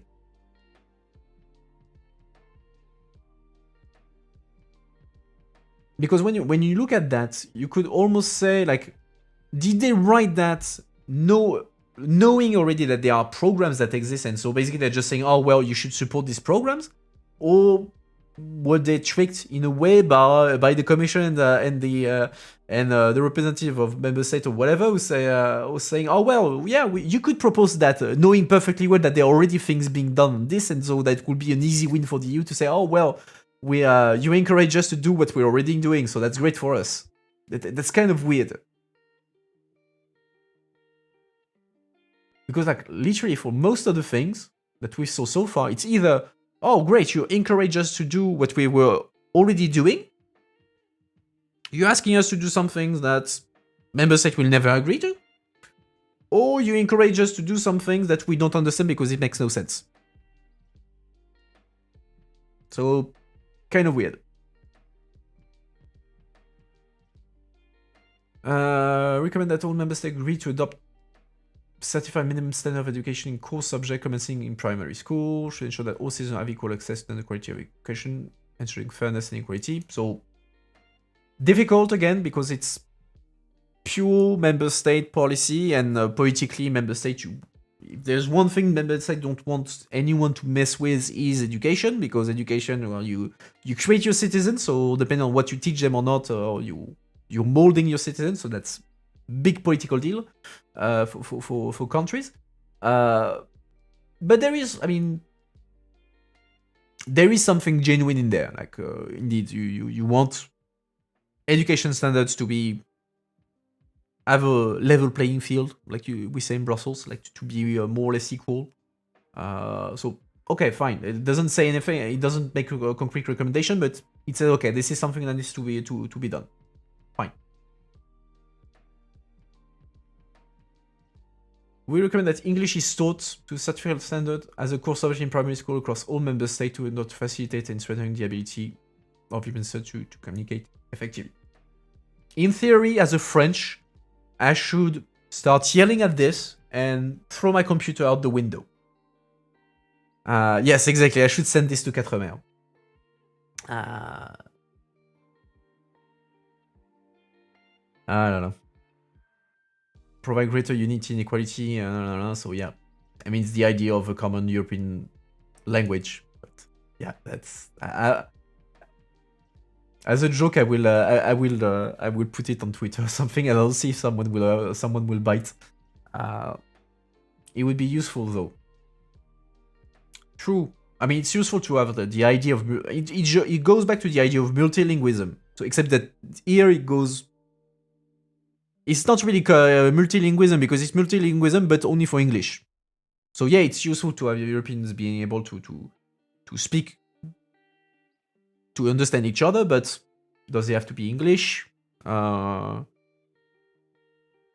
debatable. That's debatable. Especially post-Brexit. But yeah, I would put that under the multilingualism. I mean, you could say that this is contradicting directly the multilingualism thing, because here they're saying, oh, well, you don't need actually to learn other languages, you only need to learn English. And that's it. So, yeah, again, you can see a contradiction in there. Oof. Ethical and safe digital transformation. Oof. That's going to be a fun one. We recommend that you should have more powers to deal with illegal content and cyber criminality. Recommend the transferring of capacities on Europol, European Cybercrime Center, okay. Increase financial resources, blah, blah, blah, okay. Fine. More powers to deal with illegal content. Depends what you call deal with illegal content. Because there is already legislation related to illegal content. Right now, we're doing the Digital Services Act. We have the terrorist content. We have all the copyright directive and all that. So there is already laws and things being done around illegal content online. Cyber criminality, it's cooperation. So through Europol, for instance, or terrorism and stuff. Hey, Chaos, long time no see. Do the citizens propose that there is Europe in the future? Given the level of the proposals, I would not be surprised if there is a proposal saying, yeah, Europe good, should be in the future. Clearly. You missed a few proposals about insects. Insects are important for the Conference on Future of Europe. I'm going back on the English because there's an interesting comment. The fact that English is not the main language of the major EU nation makes it neutral. No. I mean, language, there is no such thing as a neutral language. All language language cannot be neutral because language translates or a certain way of thinking. Like the way you express ideas will vary in different languages. In English, in French, some concepts do not translate well in other languages or have completely different meaning, etc., etc. So, not all language. There is no such thing as a neutral language. That's the idea. And then the language that you use is a vector of power, which is, like, for instance, the reason why France is always up in arms about the defense of French in Europe. It's not necessarily because they care particularly about multilingualism, it's because the use of French and French is a vector of power, it's a vector of influence to push for French ideas and French concepts. So, on the basis of the idea of a neutral language, that does not exist. Then, beyond that, you could say, well, yeah, the EU is not the language of...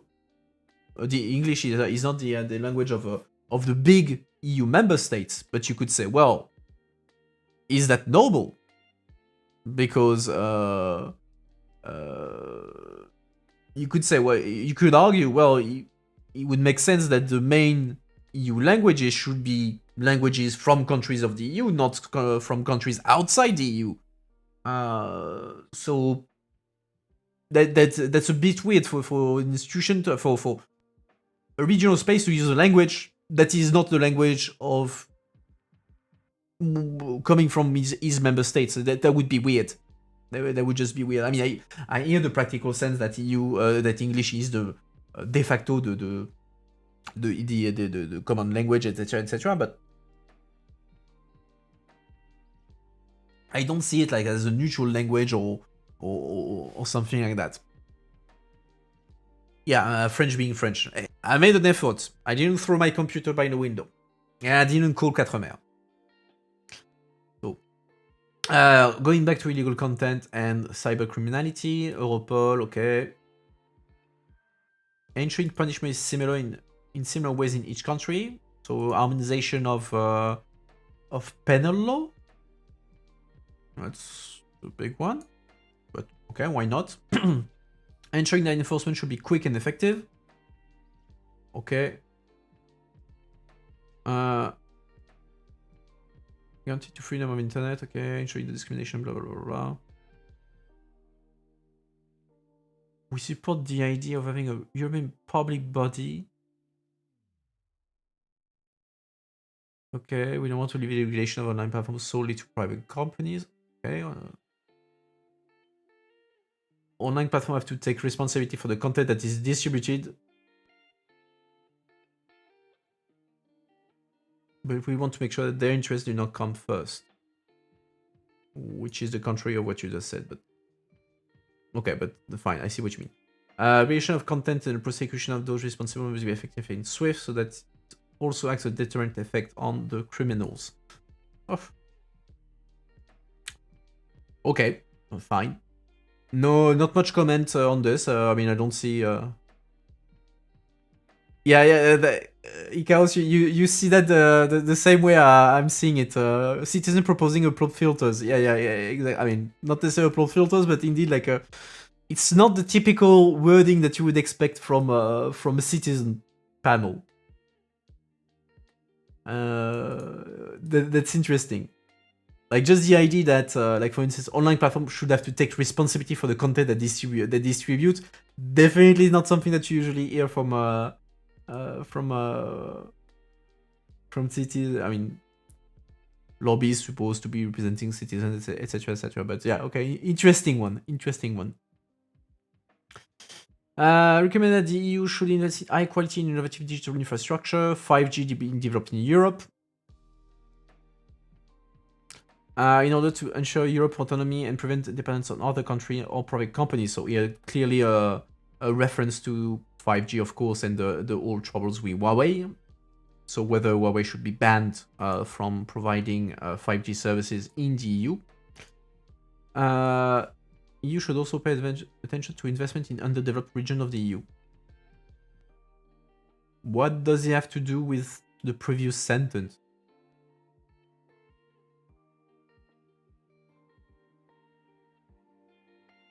Also important to ensure digital inclusion by making sure that less digitally developed regions receive investment. Okay, but still, that's kind of weird. Like, you're talking about, oh, well, we want to develop EU infrastructure, and then, oh, well, we also need to invest elsewhere. That's kind of weird, but okay, why not? Filters and unwanted or illegal language is insane difficult. Okay. Already there, cohesion funds. Something, yeah, there's definitely some things being done there through the different cohesion funds and all that. On 5G, there are also investment funds. So all that, I would put that under the investment funds, cohesion funds, next generation EU, that sort of thing. That's something that is already there, already in the pipeline, I would say. The question is, how much do you invest in that? There is still like a policy decision to be made here. Like the 5G being developed in Europe, and this, like, to what extent do you open these kind of technologies to non-European companies? So there is a policy and political discussion to be had. But beyond that, it's mostly investment, so already existing stuff. And so far, like on this, the EU has not followed the American approach. The Americans, like, they want to ban Huawei. They don't want the Chinese to do the 5G in the US, and they lobbied hard the EU to not do that as well. In the EU, they said, well, we don't want to ban them altogether. We will keep them out of certain strategic or very sensitive part of the network, of the infrastructure, but for the rest, they can participate to the development of the 5G infrastructure. So it's a bit of an in-between kind of thing, which is often the case when it comes to the EU position on China. They all often want to be a bit in the middle because of economic interest and all that. Recommend that the EU promotes education on fake news, disinformation, and online safety across European schools. Wouldn't be surprised if there was some things about that. Not like widespread, but pretty sure there are some things about that. Should draw an example of best practices across the EU. That's pretty textbook. EU should establish an organization specifically to promote this work and to promote recommendation to education system. Okay. Should promote non-formal education as well as innovative and creative teaching technique. Okay, that I imagine is something that is... All that I can see it more or less fit in existing initiatives. Okay. School can also communicate with parents to promote good practices. They like what they do in Finland, okay. Finally, the EU Ministry of Education and Truth. Indeed. Oh yeah, they do want, in the proposal, they want to do a lot of things with education. That's for sure. Member states will be very happy. Yeah, of course, education is a national competence, definitely. But yeah, in this, a bunch of time they wanted to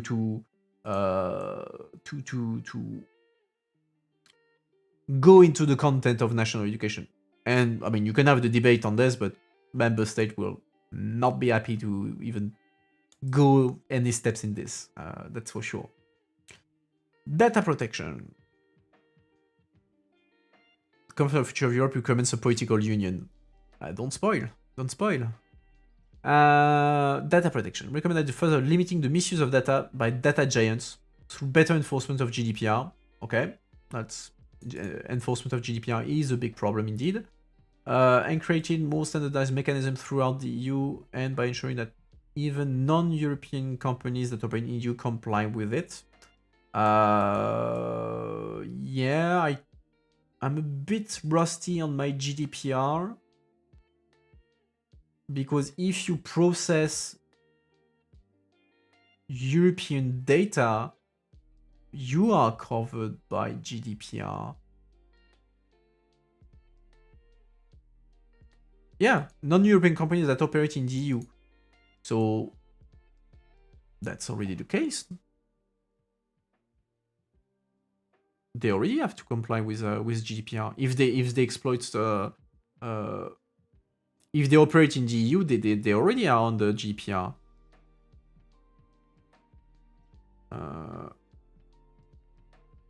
We need to dig into GDPR, but for me, that's something that is already there, I think.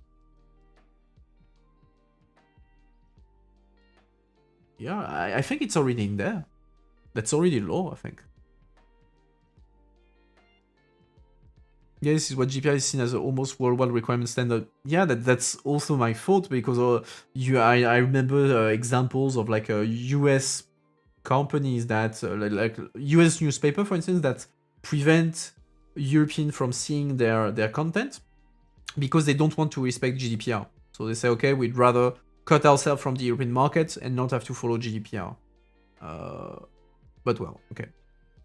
Information should be clear, short explanation of terms and uses, and avoid ambiguity. More. Okay, avoiding default consent to reuse and the resale of data. Okay. Ensure that data is permanently deleted when the citizen requests it. There is already the right to be forgotten. Also should improve enforcement of consent compliance around profiling of the user based on their online activities. That's, yeah, it's kind of in GDPR, in DSA, in DMA, it's a bit everywhere these days. Two-type abstraction, fine proportional to company turnover, limitation of company's operation. That's literally GDPR and DMA. Literally. Recommend this bigger. So, okay. That's kind of weird. I mean, improving the enforcement, yeah, that's enforcement is the big issue of GDPR. That's for sure. But then, like, they propose things that either are already in there or are in other texts. I don't know. We need a data protection expert to answer, but that sounds weird. Are the GDPR fines proportional to company turnover? Yes.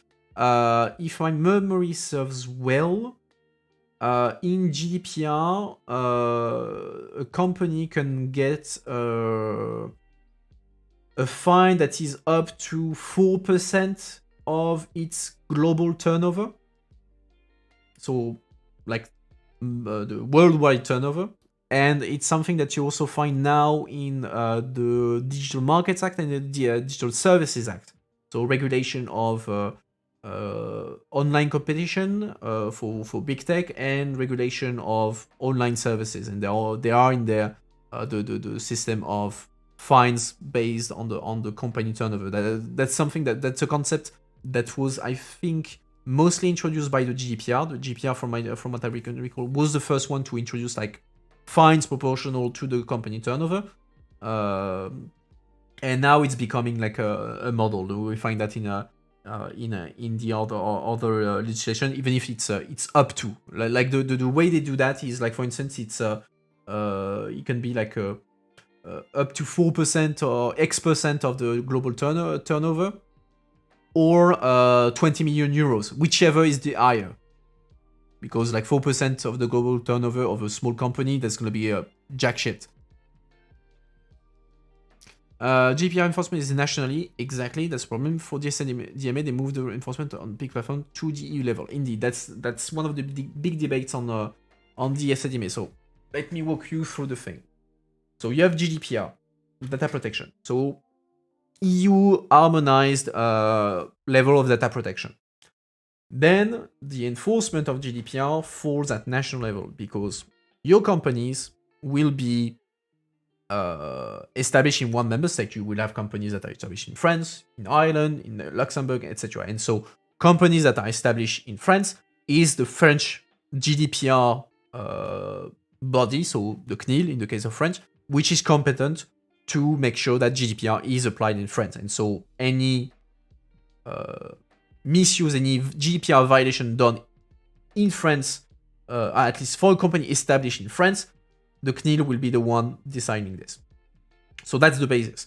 The problem that emerged with GDPR is that what we saw is that a lot of the big companies, online companies, Facebook, Google, Amazon, etc., they're established in a limited number of member states, and primarily Ireland.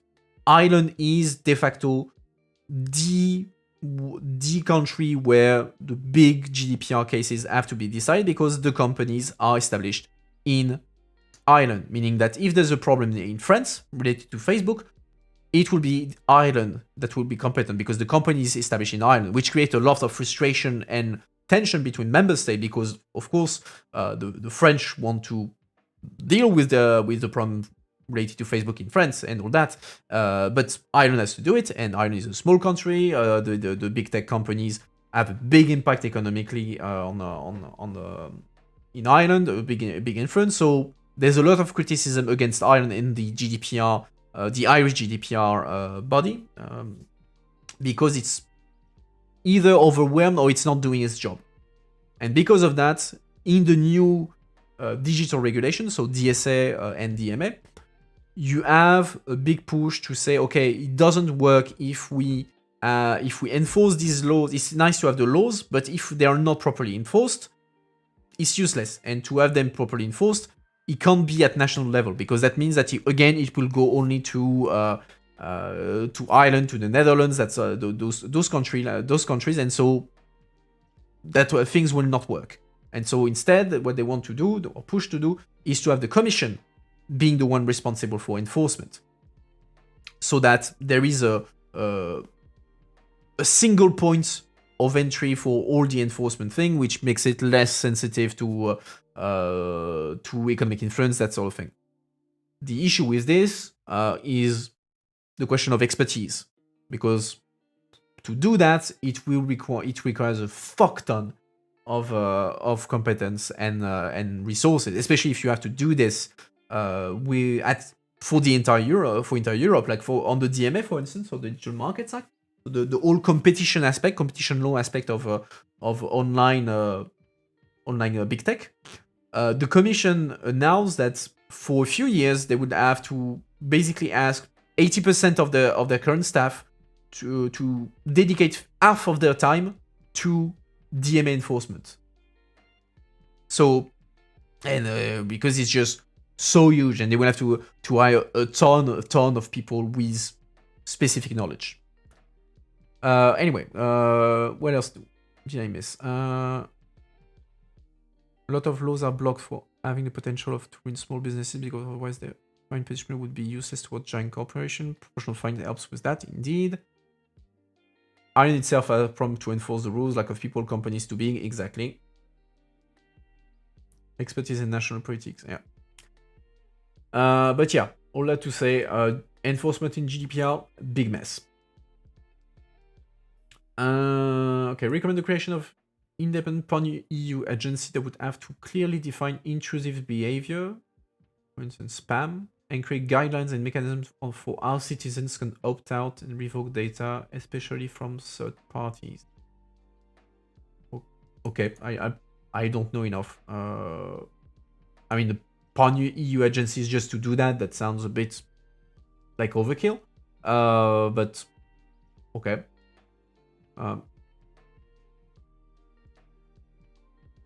Sorry, it's terrible. I'm about to sneeze, but I can't sneeze. I'm sure you know what I'm talking about. It's absolutely terrible.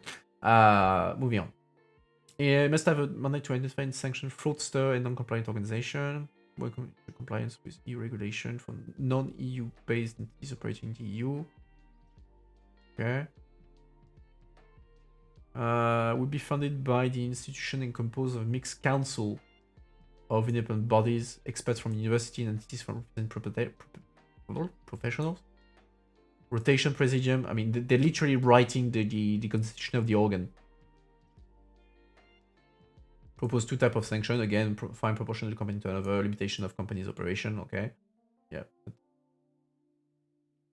No central agency with strong mandate that can help citizens, especially when they have issues and need help, advising or support.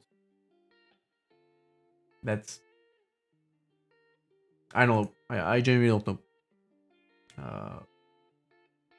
I'll put that under category of weird / why not. 44. We are creating an EU certification system that will reflect compliance with GDPR, okay, in a transparent way, and should ensure that information that particularly is presented in accessible, clear, and simple way. Okay. Certificate would be mandatory and visible on websites and platforms. Certificate should be issued by independent supplier. Blah, blah, blah. I mean, the issue in this, I mean, yeah, certification system. On the one hand, it's useless because all companies are supposed to respect GDPR. So you're giving them a certificate that they respect the law that they're supposed to respect in the first place. So that's kind of weird. And B, if a body is supposed to certify every single website and platform, that's just insane. Like in terms of sheer amount of work. And it's not only like the certificate, it's you don't want the situation where, okay, you give the certificate at now, and in 3 months, then they stopped respecting GDPR, but they already received the certificate. So that means that you have to review all the certificates all the time. So that's just an insane amount of work. Big authority, yeah. Big authority. Big brain authority. So yeah, weird / undoable. It seems that I mean that's a very typical thing. They people love to do agencies and stuff like that.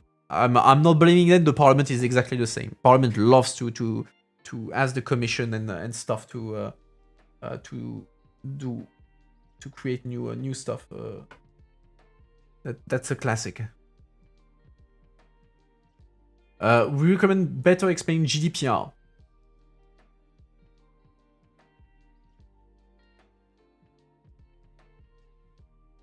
Good luck. I mean, yeah, that's cute. That's cute. Improving communication around it by creating standard text and compliance that use simple and clear language understandable by everyone.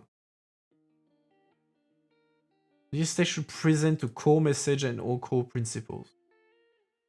Process of providing content should be more visual. On this, there is something this. You explain it. I want to if I had a camera, I would use the Uno card reverse. No, you explain it. That being said, they're touching on something here, which I will discuss in a minute. I'm just finishing first. Should be accompanied by an information campaign, including on TV, and consider providing mandatory courses. Again, classes for everyone. At least those who work with data, advising those who need assistance. So the thing here that they're hinting at something is what is called dark patterns. What is a dark pattern? It's a practice that is when companies or where services are asking for consent, the way they present the information is designed to nudge people towards giving consent or not being able to decline it. Like for instance, color schemes that will make it not visible to see the decline button. Or very small characters that makes it impossible or very difficult to read, or very long things. So those are things called dark patterns. And there are debates within the DSA to forbid or at least to limit as much as possible the so-called dark patterns. So the form of manipulation of the consumer to try to obtain consent or prevent the consumer from declining consent. So on this, there is indeed something, and there is a big debate on generally speaking, how do you explain in a simple manner terms and conditions that are by definition legal text, and the legal text needs to be long and precise to do its job. So it's kind of a on this thing, it's complicated also for company because they need to do something that is thorough, because that's what they need to do, but sometimes it needs to be clear enough, short enough, because nobody will read the terms and conditions of the service. You don't agree with creating a GDPR certificate. It creates a threshold against small business, single owner websites, and projects that aren't even insured to be profitable. I mean, that goes back to also the issue of the sheer size of it. And I mean, GDPR, the GDPR certificate, there is the question of the red tape, of course, but because you're a small services doesn't stop you from being from having to apply GDPR. So it's not completely clear cut. Even if you are having a small project, GDPR applies to you. Doesn't matter if you're profitable or not. Seems like we're inching towards recommendation that the EU mandates that the OS browser makes a standardized agree-disagree UX rather than a website competency. Yes and no. There's not a standardized, but at least a willingness, at least within DSA, etc., to prevent abuses. That they can't do whatever they want, or clearly design the things to nudge people towards a certain direction. Clearly. Recommend this because the language of GDPR is too vague and technical. Yeah. Again, it's cute. Again, this is typically the problem. This is language that you could see coming from the town hall. But it's the Conference of Future of Europe, so it's weird. It's just weird the way it's written. Healthy digitalization. What the hell does that mean?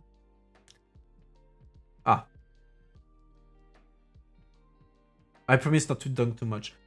Yeah, but still, I mean, I'm repeating a dunking that I did before. And I'm not dunking, I'm saying that it's weird. It's different.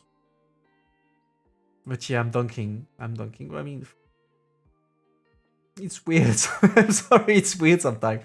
Okay, healthy digitalization. I recommend that the EU addresses the problem of fake news through two means.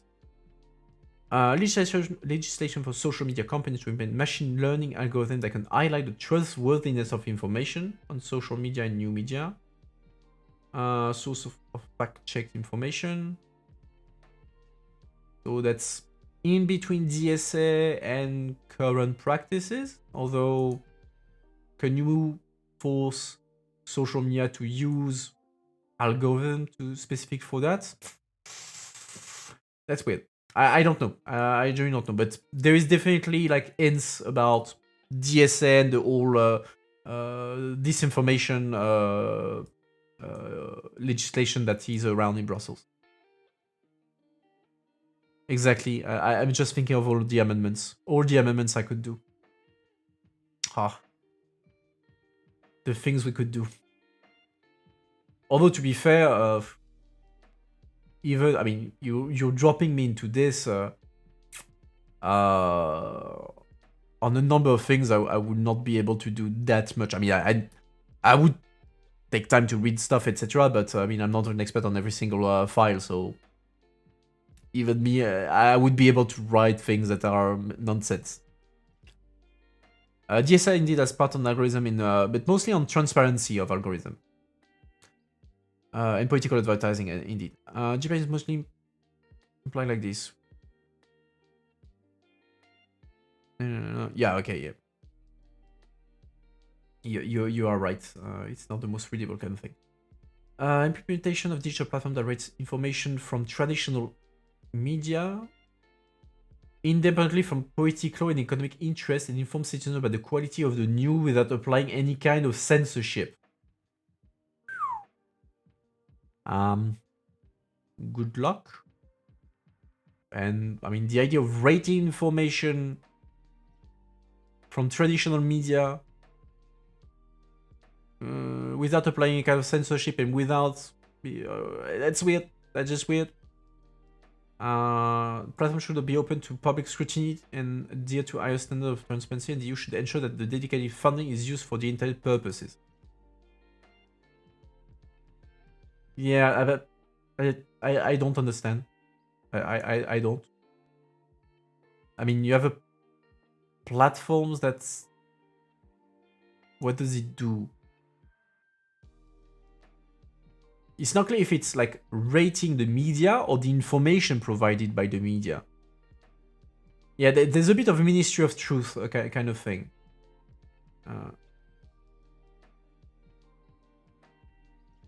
Because yeah, there is something you could say. Okay, you could have the idea of a more of a list saying, okay, these media are like Russia Today, like Sputnik, they're okay under specific government influence, that sort of thing, or this is like a well-known propaganda or fake news kind of channel. Okay, that's something I can see. I can potentially see. Although like the idea of doing the rating, that'd be difficult. But then rating like regular TV, regular printed press, radio, how do you do that without like, I mean, it's really weird. It's really weird. And indeed, there's, I mean, that's a kind of thing. That's to an extent that's interesting as a democratic exercise, because it shows like the limit of it. Because you hell is paved with good intention. Like there is clearly a good intention behind this, like helping citizens to see what is good information or truthful information. That's a noble objective. But the way they propose to do it, the level like of abuses, difficulty of doing it is as such that it becomes like a tool that would be completely anti-democratic. So that's interesting, because it shows like the limits of this kind of exercise, where you have like citizens just thinking out, oh well, how would I do things? Oh, I would do things like that because it sounds good. Then when you think about it, say, yeah, but maybe not. think the EU has a general problem with assuming everything will run as presumed. Most people don't even know they have the right to request website and send them their data to the inside data. Well, I mean, the EU in general, given the size of it, and given it's creating law, it's bound to they have to assume that things will work. Then it's a question of implementation, of enforcement, etc., etc. But you have to do things assuming that they're gonna work. Then, I mean, it's a question of people not wanting to use the right that they are given because it's an hassle and all they don't care. Someone who worked with company, okay, did my data requests happen so rarely that they're usually not even implemented? I'm not surprised. Honestly, I'm not surprised because it's an hassle, and what can people do with it? I mean, I remember back in the days when shit, what's the name of this of the activist Schrem? So the Austrian guy who kickstarted the whole data protection kind of discussion at EU level. The thing that he did is once he asked Facebook for his data, and that was just a huge amount of things, and that's how he realized that things were weird, and he started his campaign and suing Facebook and everyone about that. But he need that I'm not surprised that it's so rare that people will actually use it that nobody knows how to do it.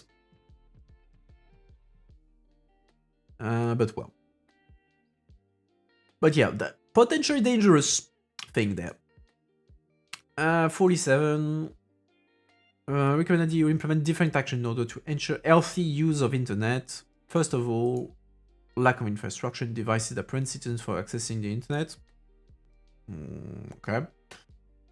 Recommend that the EU encourages member states to train about the internet and the risk for all age group. Okay, it's a repetition of things that they already said.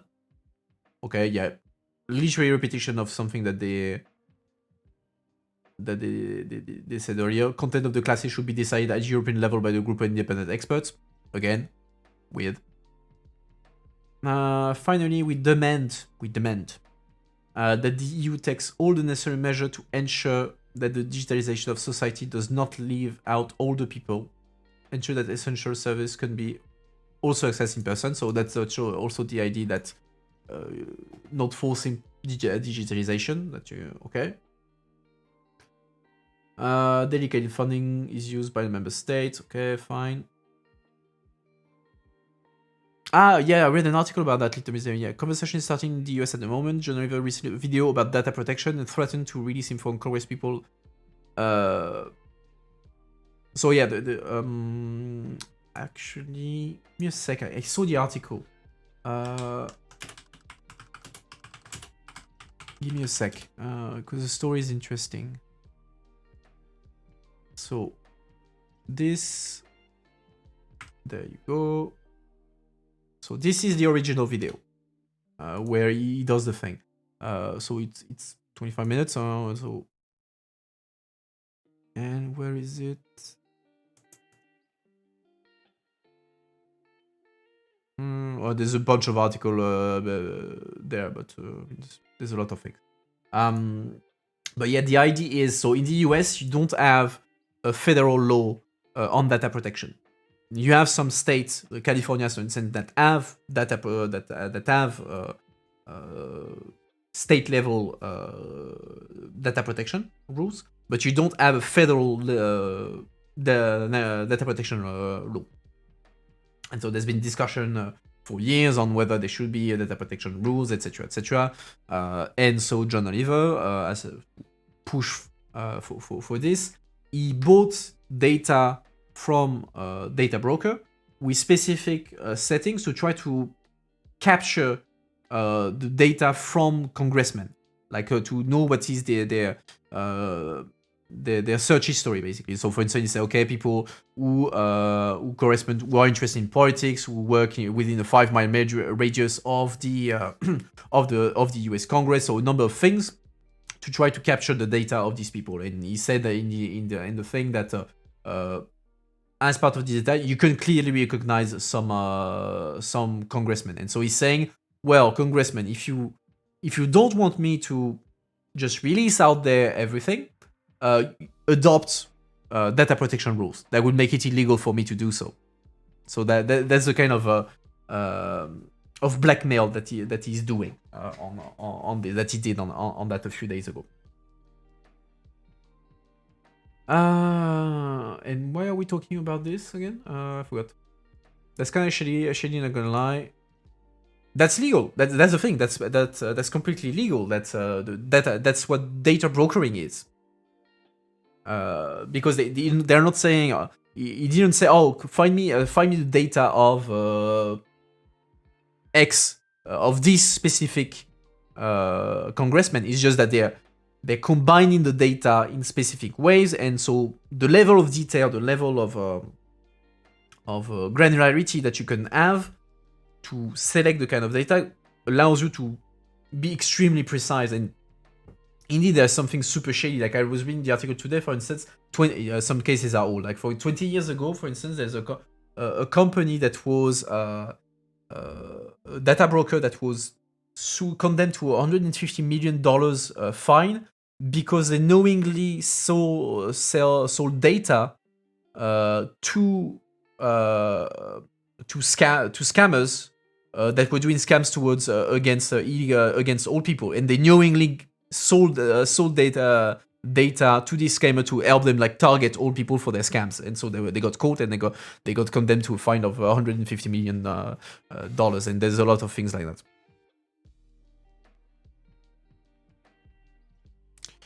AT&T lawyers cleared it. He's saying, please make it illegal for me to do this. What do you mean, Icarus?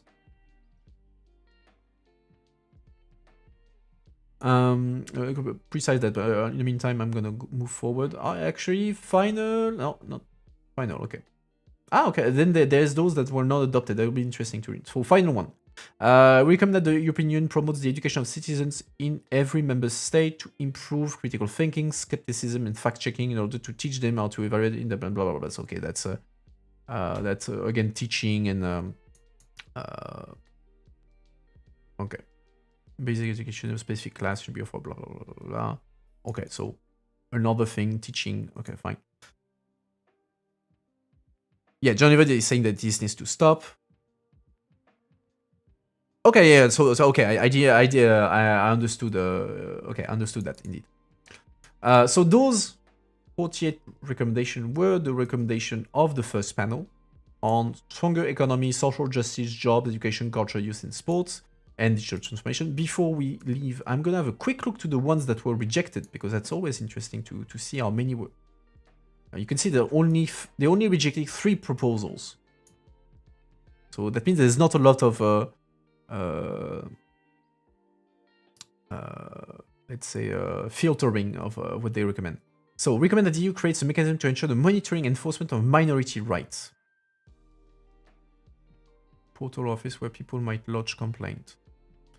Communities will be that every individual can express their opinion and has the right to seek and receive help. Such an office is necessary in order to reduce tension between minority. It's not the most crazy things I've seen. So yeah, that's weird that it was rejected. Compared to some of the other things that we saw, nothing about better access to disabled people. Good point. Good point.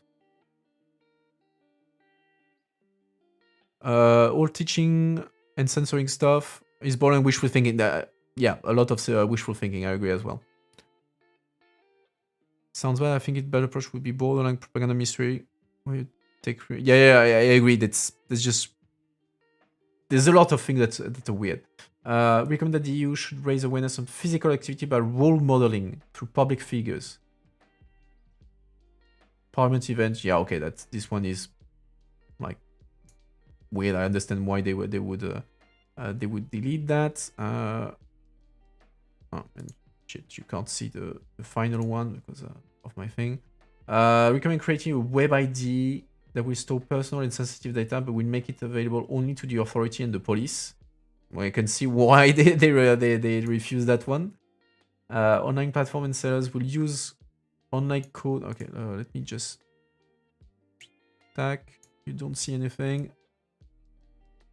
Oh, there you go. Sorry about the chat. There you go. Okay.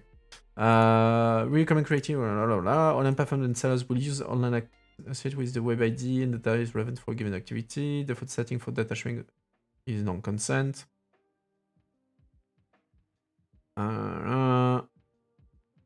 Yeah, I can see why they decided to kill this one.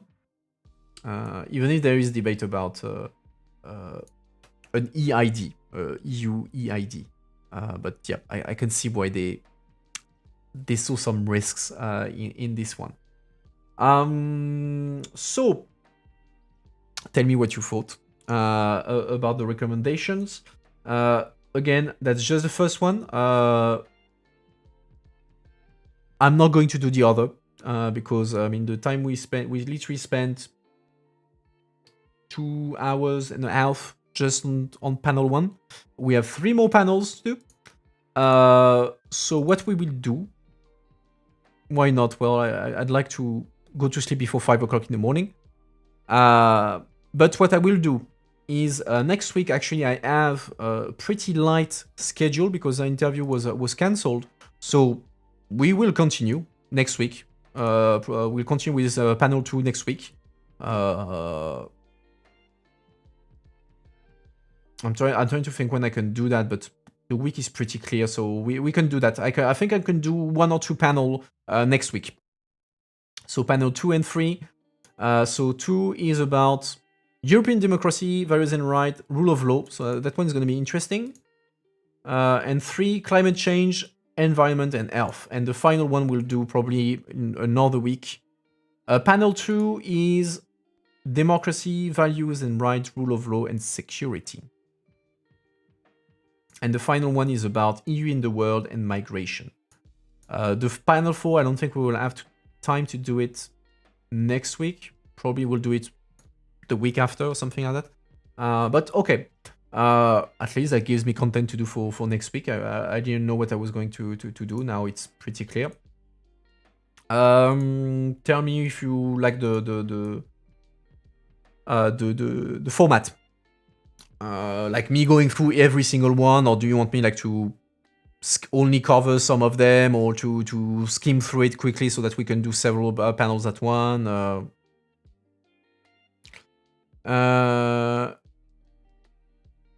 You think panel 4 should have had defense, but I know time has changed. I wouldn't be surprised if, like, given the topics that we have that were covered in panel 1, I wouldn't be surprised if defense was a bit in EU in the world. I think it would be. I would honestly be surprised. I won't spoil myself and look, but I'm pretty sure there will be something about defense in panel 4. Because I mean, defense military is kind of like outpowered. Like that's something you consider in when you look at the place of the EU. Were these were they finalized prior to Russia? Let me look at this. Prior, yes, because the final ones were adopted.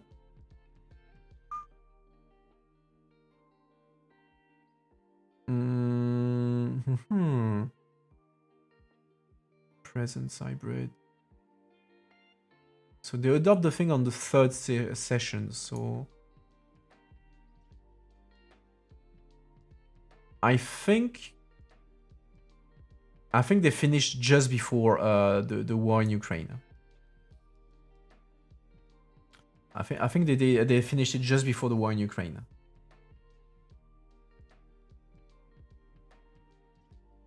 I think a bunch of those recommendations are based on wishful thinking. GPI is applied properly and focuses on big data tech company alone. I think the EU should have some sort of professional syndicate.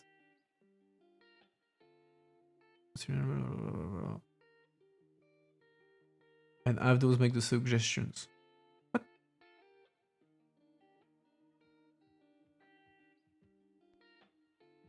I don't get the second part of the comment.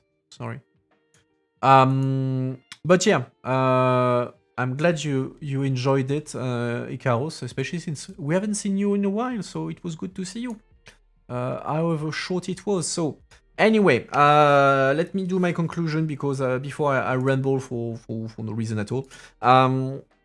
So thank you all for coming. We will continue. So that was panel 1. We will continue with panel 2 sometime next week. I will do probably Tuesday. Yeah, because I'm not in Brussels when I'm not in Brussels Thursday and Friday. So I will do it probably either Monday, Wednesday, or Tuesday, Wednesday. I will see. As always, if you like what you saw, don't hesitate to follow me on the channel. You can follow me on my other social media, Discord, Twitter, and all the good things. You know how it works. We're having great fun there. If you really like what you saw, you can even toss a coin to your streamer via Coffee. You have the link again in the social thing and right on the screen there. And well, on this note, I wish you all a good evening, and I will see you all on Sunday, I hope, for the news review at 6 in French or at 8 in English. Have a good one, guys. Bye.